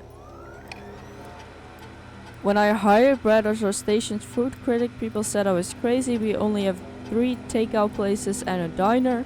What's the point? To tell them, I say, you can't be afraid to explore the darkest reaches of the unknown. Bradley and Barbara seem to be spending an awful lot of time together. I didn't realize she was so interested in Brad's work. Maybe I should join one of their after-work meetings sometime. I've always wanted to learn more about food. Brett and Barbara ended up missing most of our first aid training sessions, okay? So, not an option. As soon as I read that, I know enough. Okay.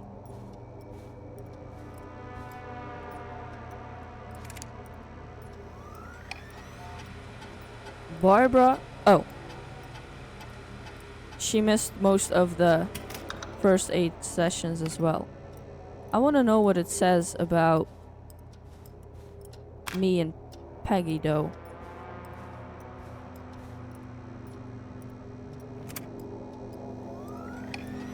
Get a load of this, Peggy. Apparently, I'm a lone wolf type. Forrest, what are you doing? We don't have time for this. We have a man literally dying on the line, and we're more interested in you. You're right, I'm sorry. I need to focus on possible candidates. I can read the rest of this later. I do want to read hers though.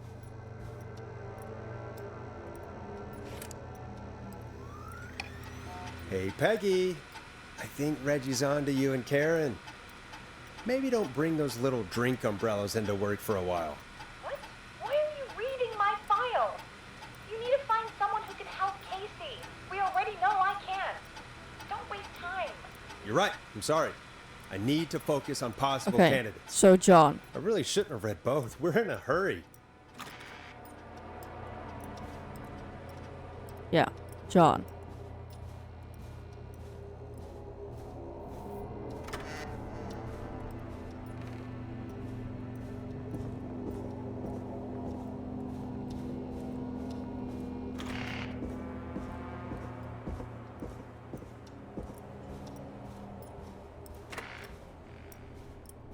Okay.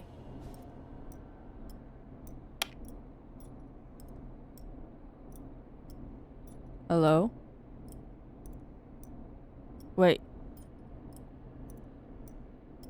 Did I have to talk to her downstairs or something? To progress the thingy.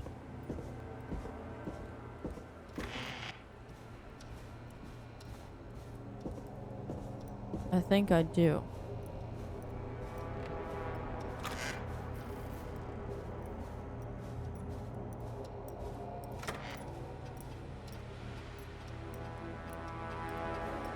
Yeah. Hey, Peggy, you there? Yeah, I'm here. Did you find what we need? Oh, wasn't ready. I think I know who to call. Yeah. I think I know who our best bet is to help Casey and Jason. All right, good work. Who should I... Hello? Is anybody there? Please pick up. Casey, I'm here. What's wrong? Jason started going pale. I tried to get him to rest, but he just threw up everywhere. What's happening? What do I do? I think he's going God, into it sounds shock. like he's going into shock. Casey, just stay calm. It's going to be okay. But the bleeding seems to slow down. Did I mess up?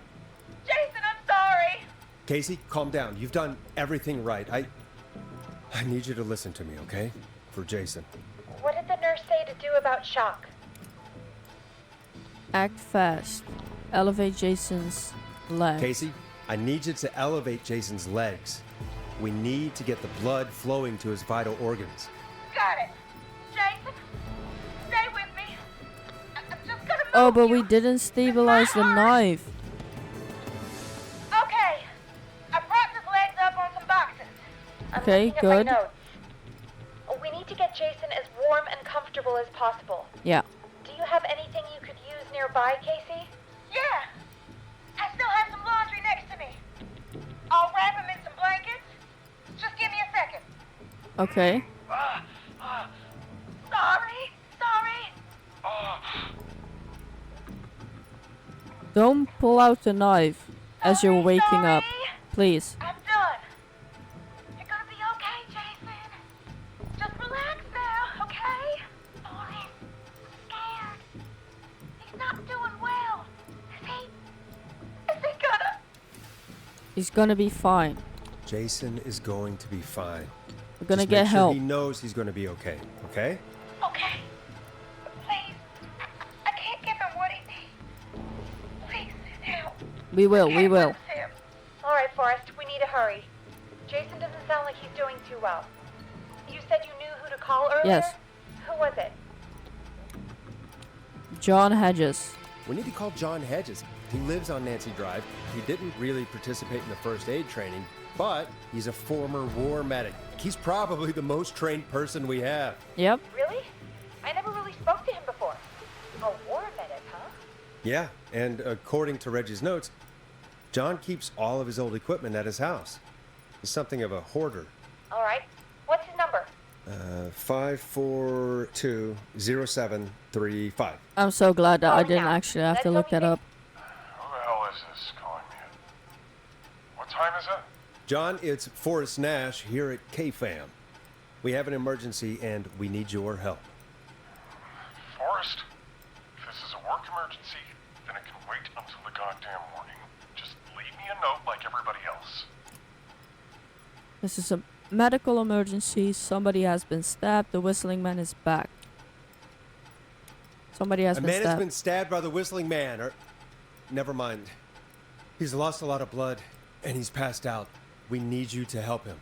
The Whistling Man? What kind of joke is this? It's not a joke. We're not kidding. A man is gonna die if we don't help him right now. Seriously? I haven't been called on for over 10 years. Where's the patient? What's his condition? He's at 25 Nancy Drive. I think we got his friend to stem the bleeding, but he's gone into shock. He's passed out right now. You say he was stabbed? Do you know the extent of his injuries? From what we were told, he has 2 major stab wounds. One to the stomach and one to the leg. The knife is still in his leg, and the stomach wound is open. Understood. Let me grab a few supplies and I'll head right over. Damned if he dies on my watch. Thank you, John. Okay. We'll let him know you're on your way. Good luck. Hello, Casey. Are you there? How are we doing? Bad. Jason seemed really weak and then just started thrashing. How is he? Are you hurt? How is he What now? about now? Is he still thrashing? He's passed out. Please tell me you found someone to help. I did. Casey, help is on the way. My colleague will be there soon. You hear that, Jason? Someone is coming. You're gonna be just fine. Just hold on for me, okay? Just hold on. Come on. Hello, Casey. This is John Hedges, and I'm here about Jason. Please let me in. Please be able to help. I'm guessing that's Jason there. Casey, I'm gonna need your help. Forrest, Peggy, don't you two worry. We've got this from here. Okay. Forrest, we'll call you back later. I have to go now. Good luck, everyone. Okay. God, I hope he's gonna be all right. And with that, the show moves on. We're sending our best wishes to Jason. I go back upstairs now. Well, after all that excitement, I think we could use some music. Come back upstairs when you're ready. Okay.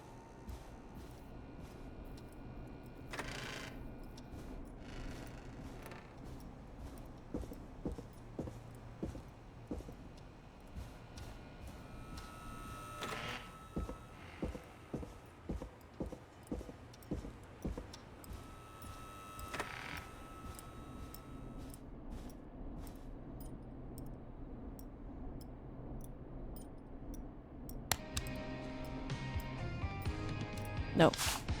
That's not what I meant. God damn it. It's getting pretty late. This might be your last break for the night, so try to enjoy it. Give me a buzz when you want to go back on air. Okay, let me throw a few of these. Okay, well, Let's roll. I just want to You got it. continue. We've got another call coming through, too. See what happens. Okay, Forrest, shut the music off. Welcome back to 189.16, The Scream. I believe we have another caller on the line. How are you tonight, caller?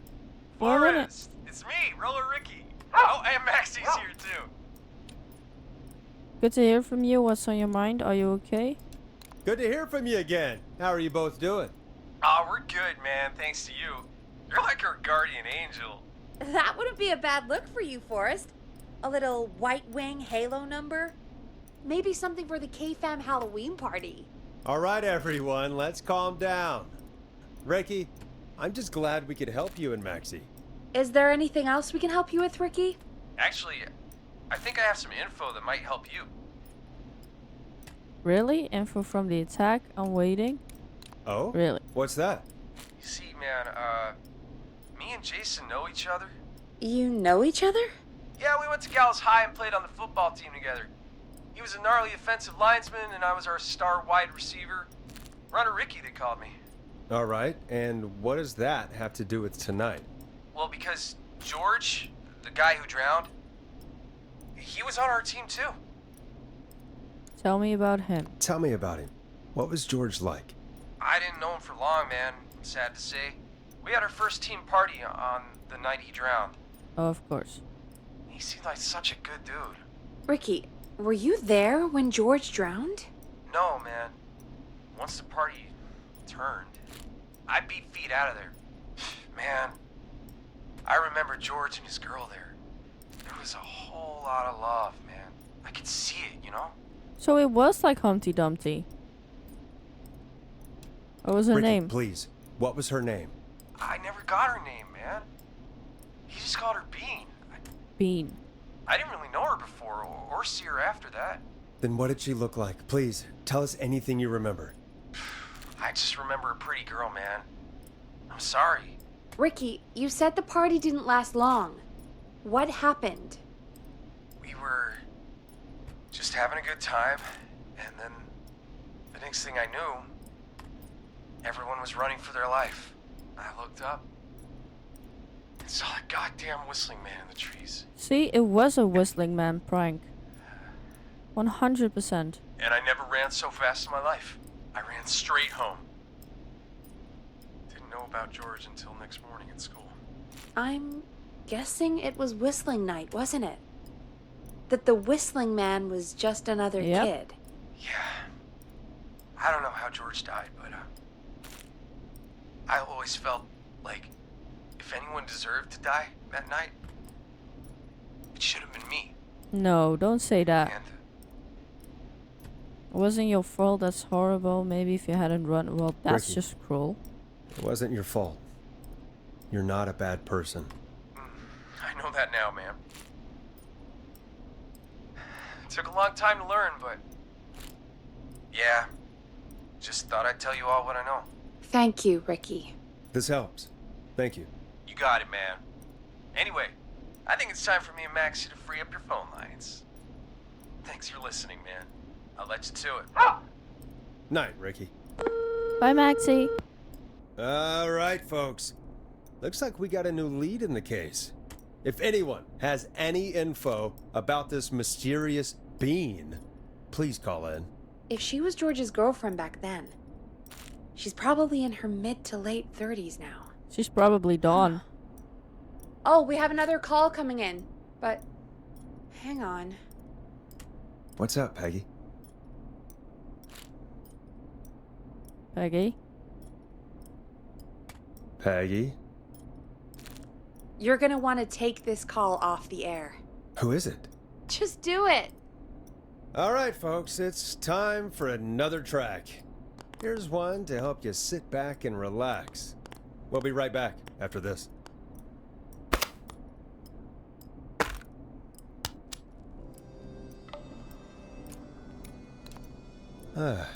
I hope this is good news, Peggy. Who have we got? Find out for yourself on line 1. Hello? Forrest! Leslie! I'm glad I got back through to you. Sounds like it's been a busy night, huh? Surprise! It's Leslie, our 911 operator, leading the charge from Henderson to come save us. Fuck yes. So good to hear from you. Are you okay? I am. This I'm is driving really back with an addicting. officer from Henderson now. We got back into radio range a little while ago. We've been listening in, but haven't been able to get through until now. It's been a long night, so help us on his way. It's been non-stop since you left. Please tell us you're bringing help. You bet! I'm leading a whole goddamn squad towards Gallows Creek as we speak. Turns Turns out somebody had cut the phone lines. Of They course. had no idea what was happening. That's great news. That's crazy about the phone lines, though. Do you think the Killer was Whistling Man cut prepared. them? I'm Yeah. guessing so. I don't know how the Whistling Man did it. I still think it's But that multiple doesn't people. matter right now. Doesn't make Listen, sense. We're coming in hot, but we need your help. I know Gallows Creek isn't a big town, but if we don't know where the Whistling Man is, we can't get him. Her. That's where you come in.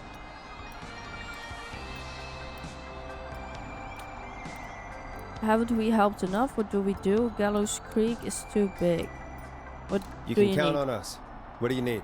It might be a long shot, but here goes. The Whistling Man already called up a few times. I bet she calls again. We're still a little ways out of town, so if she calls, stall her. Buy as much time as you can. Okay, for but us to why get in. do they And while think you're talking to that her, try to she figure out isn't where listening she to the is. radio? We'll be listening in, so once her location is known, we'll head straight there and end this nightmare. I'll do my I'll best. do my best. I know you will. Heck, I can see the headlines now. Forrest Nash's interview of a lifetime. Anyway, I'll radio the other cars and tell them the plan is a go. Hopefully the next time I see you, it'll be with our killer behind bars. Hopefully. Take care now. We'll see you soon, Leslie. Thank God. It sounds like this is almost over. We're nearly through this. Let's get back on air. I hope you're right. I don't think it's gonna be that easy. That's nice to think, Peggy, but I don't reckon Dawn is gonna give up without a fight. She probably won't give up without a fight, no. But neither will we. Now, let's get you back into the arena, champ. Time to turn the music off. Okay. Bringing you back live now. Welcome back to The Scream with me, Forrest Nash. The line is lit up, but before I get to our next caller, I just want to say things are looking up. It's almost over. But for now, let's bring in our next caller. Okay. I thought I Evening, fucked caller. up there. This is Forrest Nash. Hello, Forrest. This is John Hedges. John, I'm here with Casey. I wanted to give you an update on Jason. is he okay? John! Is he gonna be okay? He's a fighter. He'll be fine. Yes. We've got him stabilized and resting in a bed. We're preparing to move him to the hospital. Thank you so much. If you hadn't been there, then... God, I don't even want to think about what would have happened. Of course, Casey. We're just happy he's okay. John, Casey, you two did all the work. Tell Jason to get well soon from us, whenever he's up for it. Well, why don't you tell him yourself? Is this Forrest? Jason! Jason! We meet at Considering last. that was my It's good to genuine hear you, reaction, Jason. I should How are do that you? in the game as Oh, well. well, you know, I've got a hole in my stomach, and there's a knife in my leg, but John gave me something to take the edge off. So, I might feel even better than either of you. Wouldn't be surprised. Oh. Take it easy until you get to St. Gabriel's. I will. But, before that, I needed to call you. I'm guessing the Whistling Man is still out there? Why do you Yes, ask? the Whistling Man's still out there. Why do you ask? You know something about the Whistling Man, don't you? Yeah, I do. Can we talk about what happened earlier? Go for it. We spoke to Roller Ricky not long after you were attacked. You spoke to Ricky? Is he alright? He is now. I mean, he was attacked earlier, but this call came after. Hey, guys, I'm really sorry, but there's a call on the other line. I just need to make sure we don't have another situation brewing. You fill Jason in on what happened. I'll be right back. Sure, Peggy. Okay. Sorry, Jason. Where was I? Ah, yep. Ricky's fine. Weird. You don't need to worry about him. That's a relief. He told us about George. Sounds like everything's finally coming out now. It's been tough to hold it all in. Sounds like you've been holding back about something awful, Jason. I'm part of the reason my best friend is dead, Forrest. And the few who knew about it said if I ever said anything, I'd find myself in jail. For a long time. It was hell. And then the town just moved on. Like it never existed. What happened? What happened that night? I went along with the stupid prank, that's what. Whistling night. Some of the guys on the football team had an idea for a way we could haze the newcomers. We decided to plan a party in the woods and have the Whistling Man crash it. I told was you. Stupid. I knew it. We each had a role. I was the stabbed friend. Of course. At the party that night, I left the group for a second. Met our Whistling Man. It's like the stupid prank Pretended with to get stabbed the in front of Casey everyone. girl. Started an almighty panic. Those screams. That was the last time I saw or heard George alive. How did George die, Jason? I don't know. I was playing dead. But when I heard her scream, Ricky mentioned a girl named Bean. Is that who you mean? Bean. Oh yeah. I guess George did call her that. What's her Yeah. real name? He called her Bean. I heard her again tonight. Forrest. Dawn? Her name was... What? What Are happened? you kidding Are we me? still on air? An M. How do we get it back on? We can use the emergency generator down in the basement. Reggie picked it up a while ago in case we ever needed to do an emergency broadcast. Okay. An emergency broadcast? Emergency? You know, nuclear war, alien attack. Of course. Serial killer's location to the cops so we can end this nightmare. Fair point. It's in the storage area in the far back corner, up on the wall. You might have spotted it earlier when you were digging around for all those tapes. It'll have a big red button. Just press that. I'll see you when you're back. Okay, so the girl was probably Marie Campbell. Okay, basement. I feel like this is the moment where I'm gonna get back and the killer is just there, or something happened to Peggy, or on my way back the killer is there. Where was it again? Wasn't it down here? Then in here? Far back corner. Why is this station so big? Good question. Oh, of course, the other corner. Far back. This way.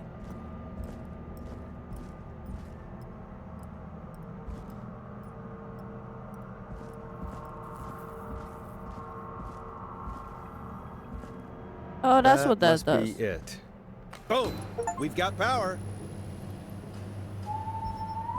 I knew it. Fucking knew The it. Whistling Man. I need to warn Peggy. Where was that?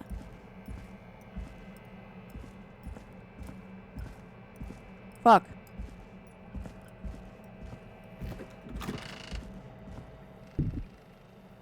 Peggy, are you there?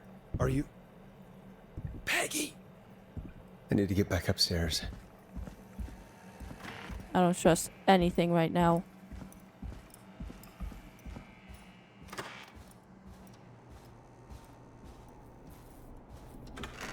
What the hell? What happened? I didn't see.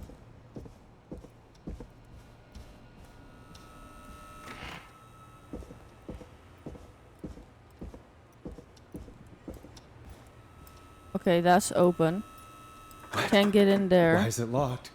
The killer Oh, is in no. there. Peggy! Where'd you go?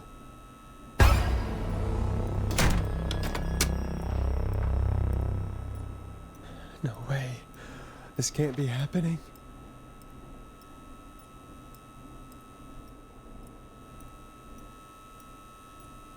What? What do you want? A call. Where's Where's Peggy? Peggy, Don? Have some patience, Forrest. It's almost the end of the night. Almost the end of the show. But it's That's not not over just Peggy. yet. Got a little time still. Gone. So let's make the most of it. What do you mean? What do you mean? Make the most of it how? Well, Huh? I thought we'd end tonight's Whistling Man special with a special guest. The one who started it all. Let me take that out of your mouth and... You crazy bitch! Teddy! Let me go! Welcome to the air, Mr. Teddy Gallows Jr. Why am I not even Wait. surprised? It's all gonna come out tonight, Teddy. Your daddy and his money saved you 20 years ago.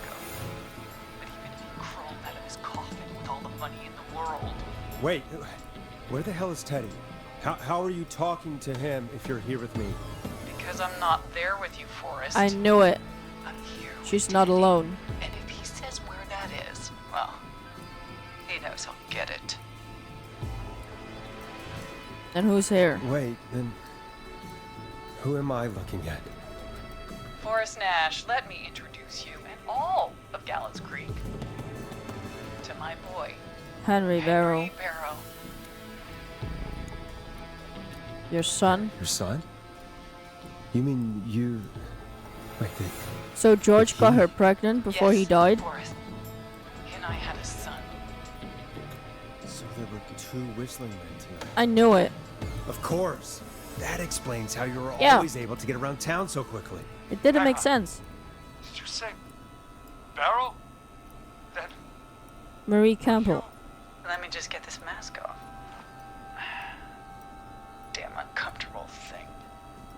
No wonder Mooney went crazy wearing this. There we go. Marie? Told you. Marie Campbell? I'm a genius. George's old girl. Oh. Well, it sure has been But- years since I last Then where's saw Peggy? her. Oh, God damn it.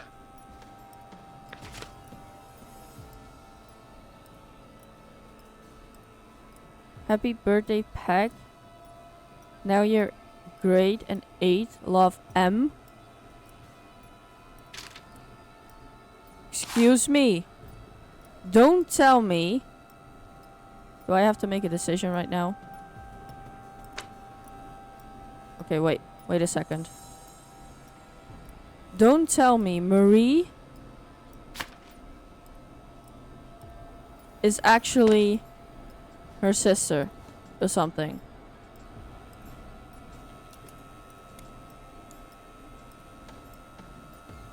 Where's this Where are going? you going with all of this?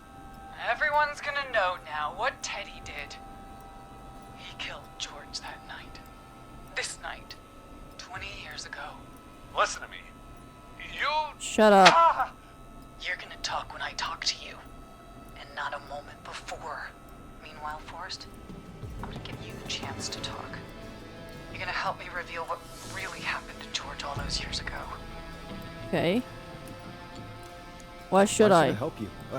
Why should I play any part in this? Because I think you believe in justice.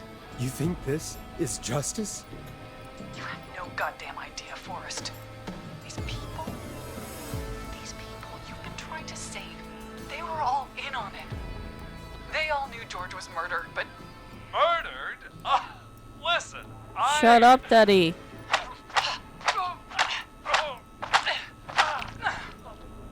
I said you speak when you're spoken to. Now, I know you've done some good work tonight in piecing together what happened to George 20 years ago, and that's why I want you to interview us. Okay. Interview Let's you. just go along with it. All right, I can do that. Gotta Thank you. keep Teddy I want alive. you to help me and Teddy tell the story, Forrest. Do a good job. And hell, you might be the only one to leave here alive. Okay. I need to drag this out. If I can buy Leslie time to get back to Gallows Creek, and if I can find out where Marie is, then this can end. Okay. Teddy, we'll start with you. Just, talk me through what happened that night. How did it start? How would I know? It was 20 years ago. Oh, don't act stupid. Teddy, be honest with me or we're both going to die. Honest? Forrest, I'm trapped here Teddy. with a psycho. Ow. What the hell? God damn it. Okay. Our first team party was coming up. And when I saw the date it was scheduled for, I had an idea for a way we could prank the new guys. Whistling night, right? The night Mooney vanished. Tell me why that night. I understand that kids in Gallows Creek know tonight as Whistling Night. I'm guessing that's what you mean? Well, we didn't have a name for it then. It was just the night that Mooney went missing. Right. But Whistling Night is what they'd call it later. Wait. You mean this was the first Whistling Night? Keep talking, Teddy. We went up near Whistling Point. Knew it. God, who was there? Me, Jason, and George, of course. Chuck. Marie. But George didn't come alone. He brought Marie. And Roller Ricky. Yeah, he was there but he too, left wasn't he? early. Yes, Ricky was there too. Runner Ricky, our wide receiver. I helped him off the bottle, you know. Because I'm a decent man. No, you're Is not. that so? Yes, it is. He came apart one day. Some people do. He had some issues. Wasn't stable. I didn't want him to hurt his chances in life. So, I helped him keep himself together. You. Sure you did. You were afraid he would talk about that night, Yeah. weren't you? Keep talking. About midway through the night, we put the prank into action. We looked up at the trees and saw Jason there. Bloody, like he'd just been stabbed. And the whistling man, screaming. George and I and Ricky, we got left behind. But Okay. Ricky was in on it too. I know he was. He and Teddy were as close as anybody. Teddy must have told him the plan. No, Ricky didn't know. Did you ask Did you Ricky? ask Ricky if he knew or not? I didn't see any reason to. Why? Because Ricky phoned up earlier. He didn't know anything about it, Marie. What? He had no idea what was happening. He said he was as terrified as anybody. Isn't that right, Teddy? You didn't tell him, did you? Ricky never could keep his mouth shut. If we told him, he would have given everything away. But well, it doesn't matter. Ricky is alive, Not to so tell anybody about it afterwards. He's still guilty. It was just a stupid prank. oh, shut up.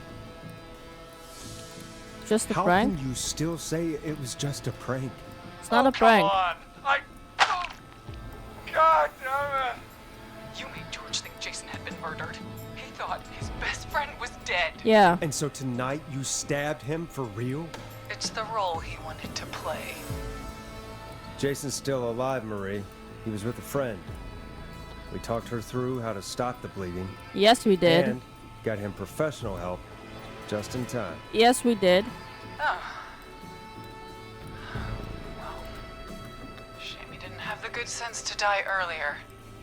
He's gonna regret that. Enough about him. Me and George took off running, but somehow we got separated in the woods. Not I surprisingly. ended up near the bottom of Whistling Point. And when I noticed George wasn't with me, I panicked. And then, I don't know how he snuck up on me, but the Whistling Man grabs me. I scream, and he starts laughing.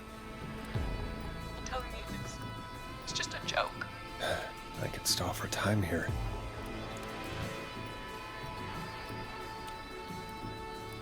How did you How feel? did you feel in that moment? I felt like nothing was real. I felt small and confused. Honestly, all very understandable. What happened next? Tell me what happened next. I suddenly recognized Fucking it was Chuck. Dude. Chuck Brody. It was the whistling man. Laughing away. But then he stops. And he's looking up at the top of Whistling Point. What was he looking at? George. Teddy, what happened next? Nothing. I mean, it was Don't just say it's a Teddy prank. It's not a George prank. fell off Whistling Point. Fell off or was pushed off? Why'd he fall? Why'd he fall, Teddy? He just... You pushed him. You were up there. You were dressed as the Whistling Man too, and I didn't push him, god damn it! I just chased him up there and he kept backing up. Because he thinks a When I saw he was murderer about is to after go him. over, I reached out. That's what you saw. Okay. You liar. It's not my fault. He didn't know it was a joke. If he'd had any brains, Oh, shut up, he Daddy. would've realized. Ugh. You bitch. No one's going to believe this. After all you did. Then why the cover up? If she's lying, why the cover up? My future was at stake, Ash. You know what it's like. People like us are bred for bigger things. Oh, come on. I'm going to be the mayor of this town, Forrest. And then governor. And then, who knows? What happened that night was tragic. It should never have happened. But it was a mistake. It was just a stupid joke gone wrong. Okay, then you So should have my suffered the father sent consequences. Clive out to clean it up. Of course. Why should a blip ruin my future? George was a... Yeah, I was just gonna say, it wasn't just a blip. Wasn't a blip. Marie. his father covered it up from there. I searched for George's body all night, but Sandra found him the next morning while out jazz running. she found him in the river, but she lied about that to protect Teddy. She said something about her rent going up, unless she... Teddy, did your father own Sandra Sharp's dance studio? It's Gallows Creek, not Shark Creek. Okay. Answer the I'd question. answer the question if I were you, Teddy. Yes, okay. We own most of the town. That's it then. Your father was going to run her out of business unless she lied and said she found him in the reservoir instead of the river. What my father did in his business dealings is nothing to do with me. The false reports. That's why you killed Sheriff Matthews too, isn't it, Maria? Not just Probably. to get him out of the way, but Everyone was in on it, Forrest. Even the coroner wrote a fake report. Said George was drinking. That he just got That's himself pretty into fucked trouble. up. And I saw. I'm sorry. All to protect some For rich all it's worth, Virginia dude. didn't have much of a choice. was honestly probably she had a sick white. sister whose treatments she couldn't afford. She played along with the gallows to save her sister's life. And her own. even still, she should have told the truth. I did my part. I tried everything I could think of. I even went to the newspaper, but no, that coward killed the story. But Maurice Russell is dead now. You've been You've through hell. Marie. I'm sorry. You've got no idea. I feel like if we're sympathetic for her. Started. Okay. He shouldn't have pushed my George off the cliff. He should have been punished.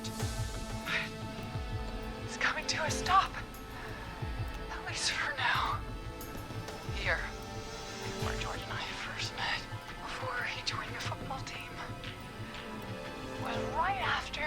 He shot the winning throw. Wait a sec.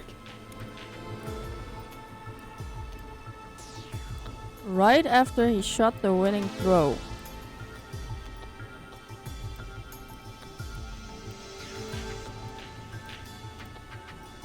The football field.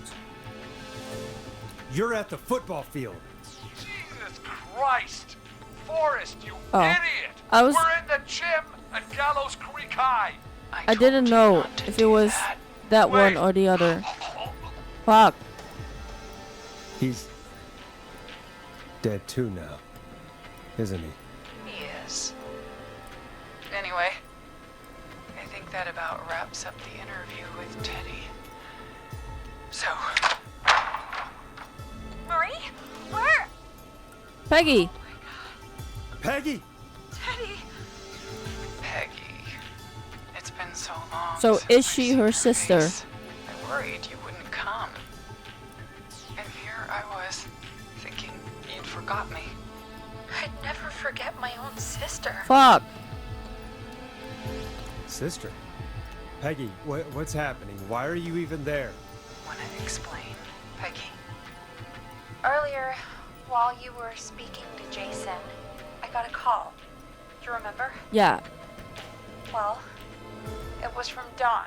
of course. I knew She something said that was my off. sister Marie was there that night George died, and that I should come to the gym for a reunion.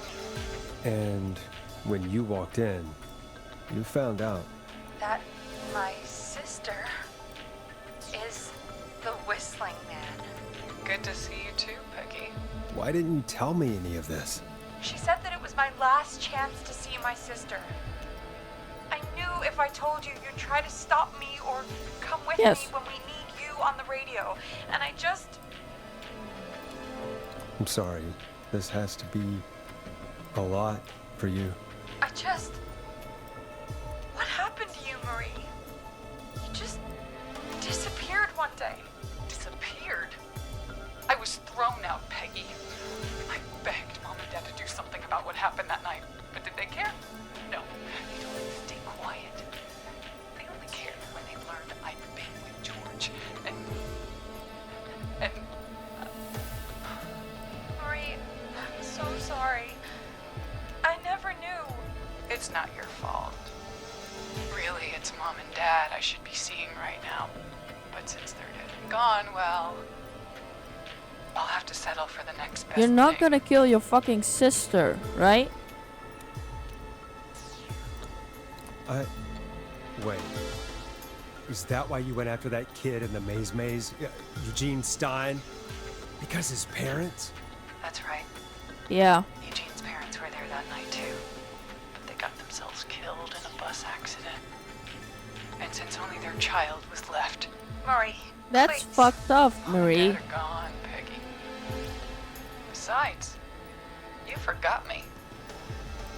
Just like the rest. You forgot. She didn't though. Marie, She has Peggy never forgot about she you. has your card. Keep your mouth shut. She kept a card Yeah. for you. She kept it Right here there. on her desk. What card? The card you made me for my 8th birthday. What does it say then? Happy birthday, Peg. Now you're great and 8. Love, M. Yes. Well, Henderson police! Freeze! Fuck yes. No! Henry! Get out of there! Peggy! We have 1 wounded, 1 dead, and we're in pursuit of the suspect. Henderson police! Freeze! Forrest! Leslie, how's Peggy? She's been cut pretty bad, but we're here now. I'll be okay. God, Marie! Hey, officer! I need you to look after Peggy. She needs help. Now. Yeah. We got here just in the nick of time. Where's Marie? She bolted right as we got here. Oh no. The police are right on her heels. It won't be long now. Okay, good. Catch It's her. over, Forrest.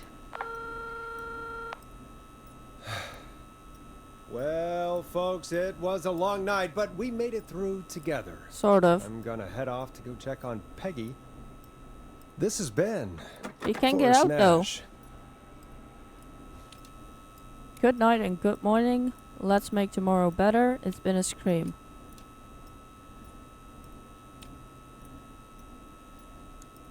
Let's make tomorrow Let's better. Make tomorrow better.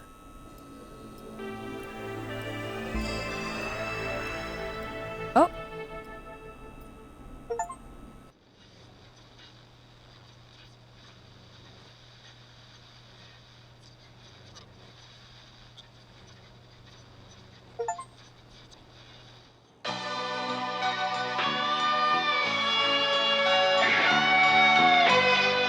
Ooh, this is cool.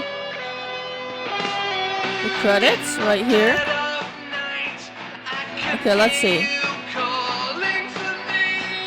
We had 1, 2, 3, 4, 5, 6 kills. Come in. One suspect is in custody. Trail the other suspect into the nearby woods.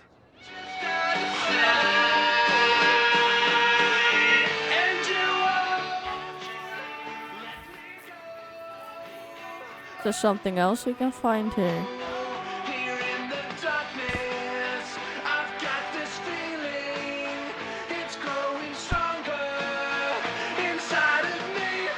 It's a killer frequency.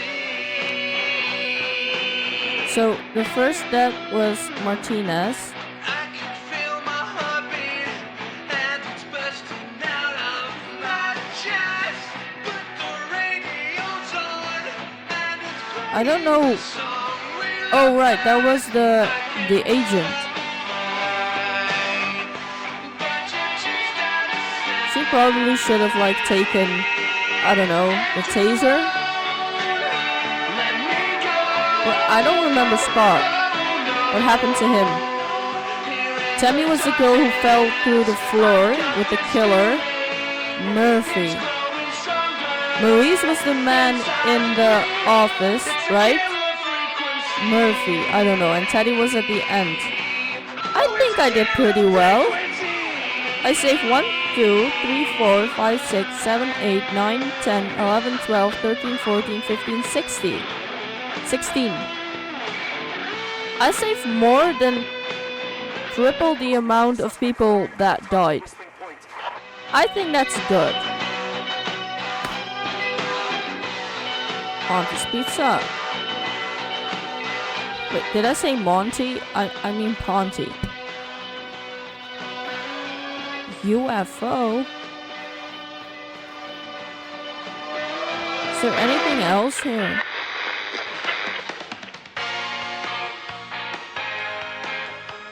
Stop! Put your hands in the air! Get down on the ground!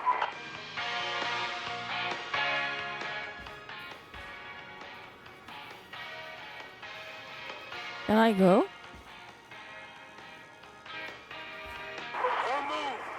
I mean, I could go, but I want to know what it says on the police radio.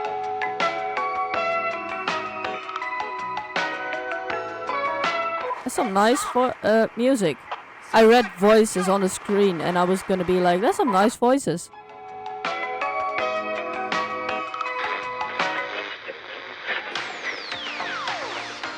Officer Lugo, do you have a visual? Negative. No sign of the suspect anywhere. Okay. Is she gonna get away?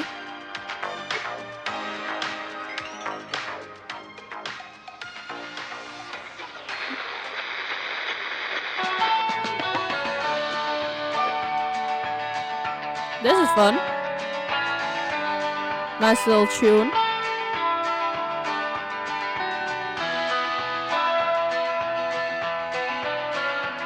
I wonder though, I feel like we're not playing as Forrest right now.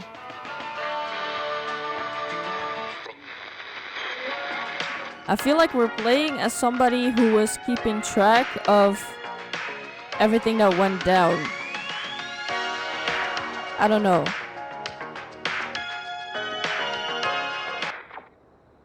Oh, I really enjoyed that. That was really fun.